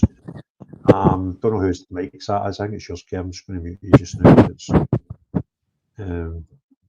creating a lot of noise. There's a lot of things we covered. So unless you're the type of person who believes Romanians are not foreigners, because the guy in Dundee was that, believes that Africans are actually Glaswegians when it came to the primary school nudie guy that took all his clothes off and was reported in the papers as a Glaswegian, a Glasgow man. Unless you're the type of person that creates this industry and chaos of immigration, then not you. But everyone else, have a great day. Cheery bye now.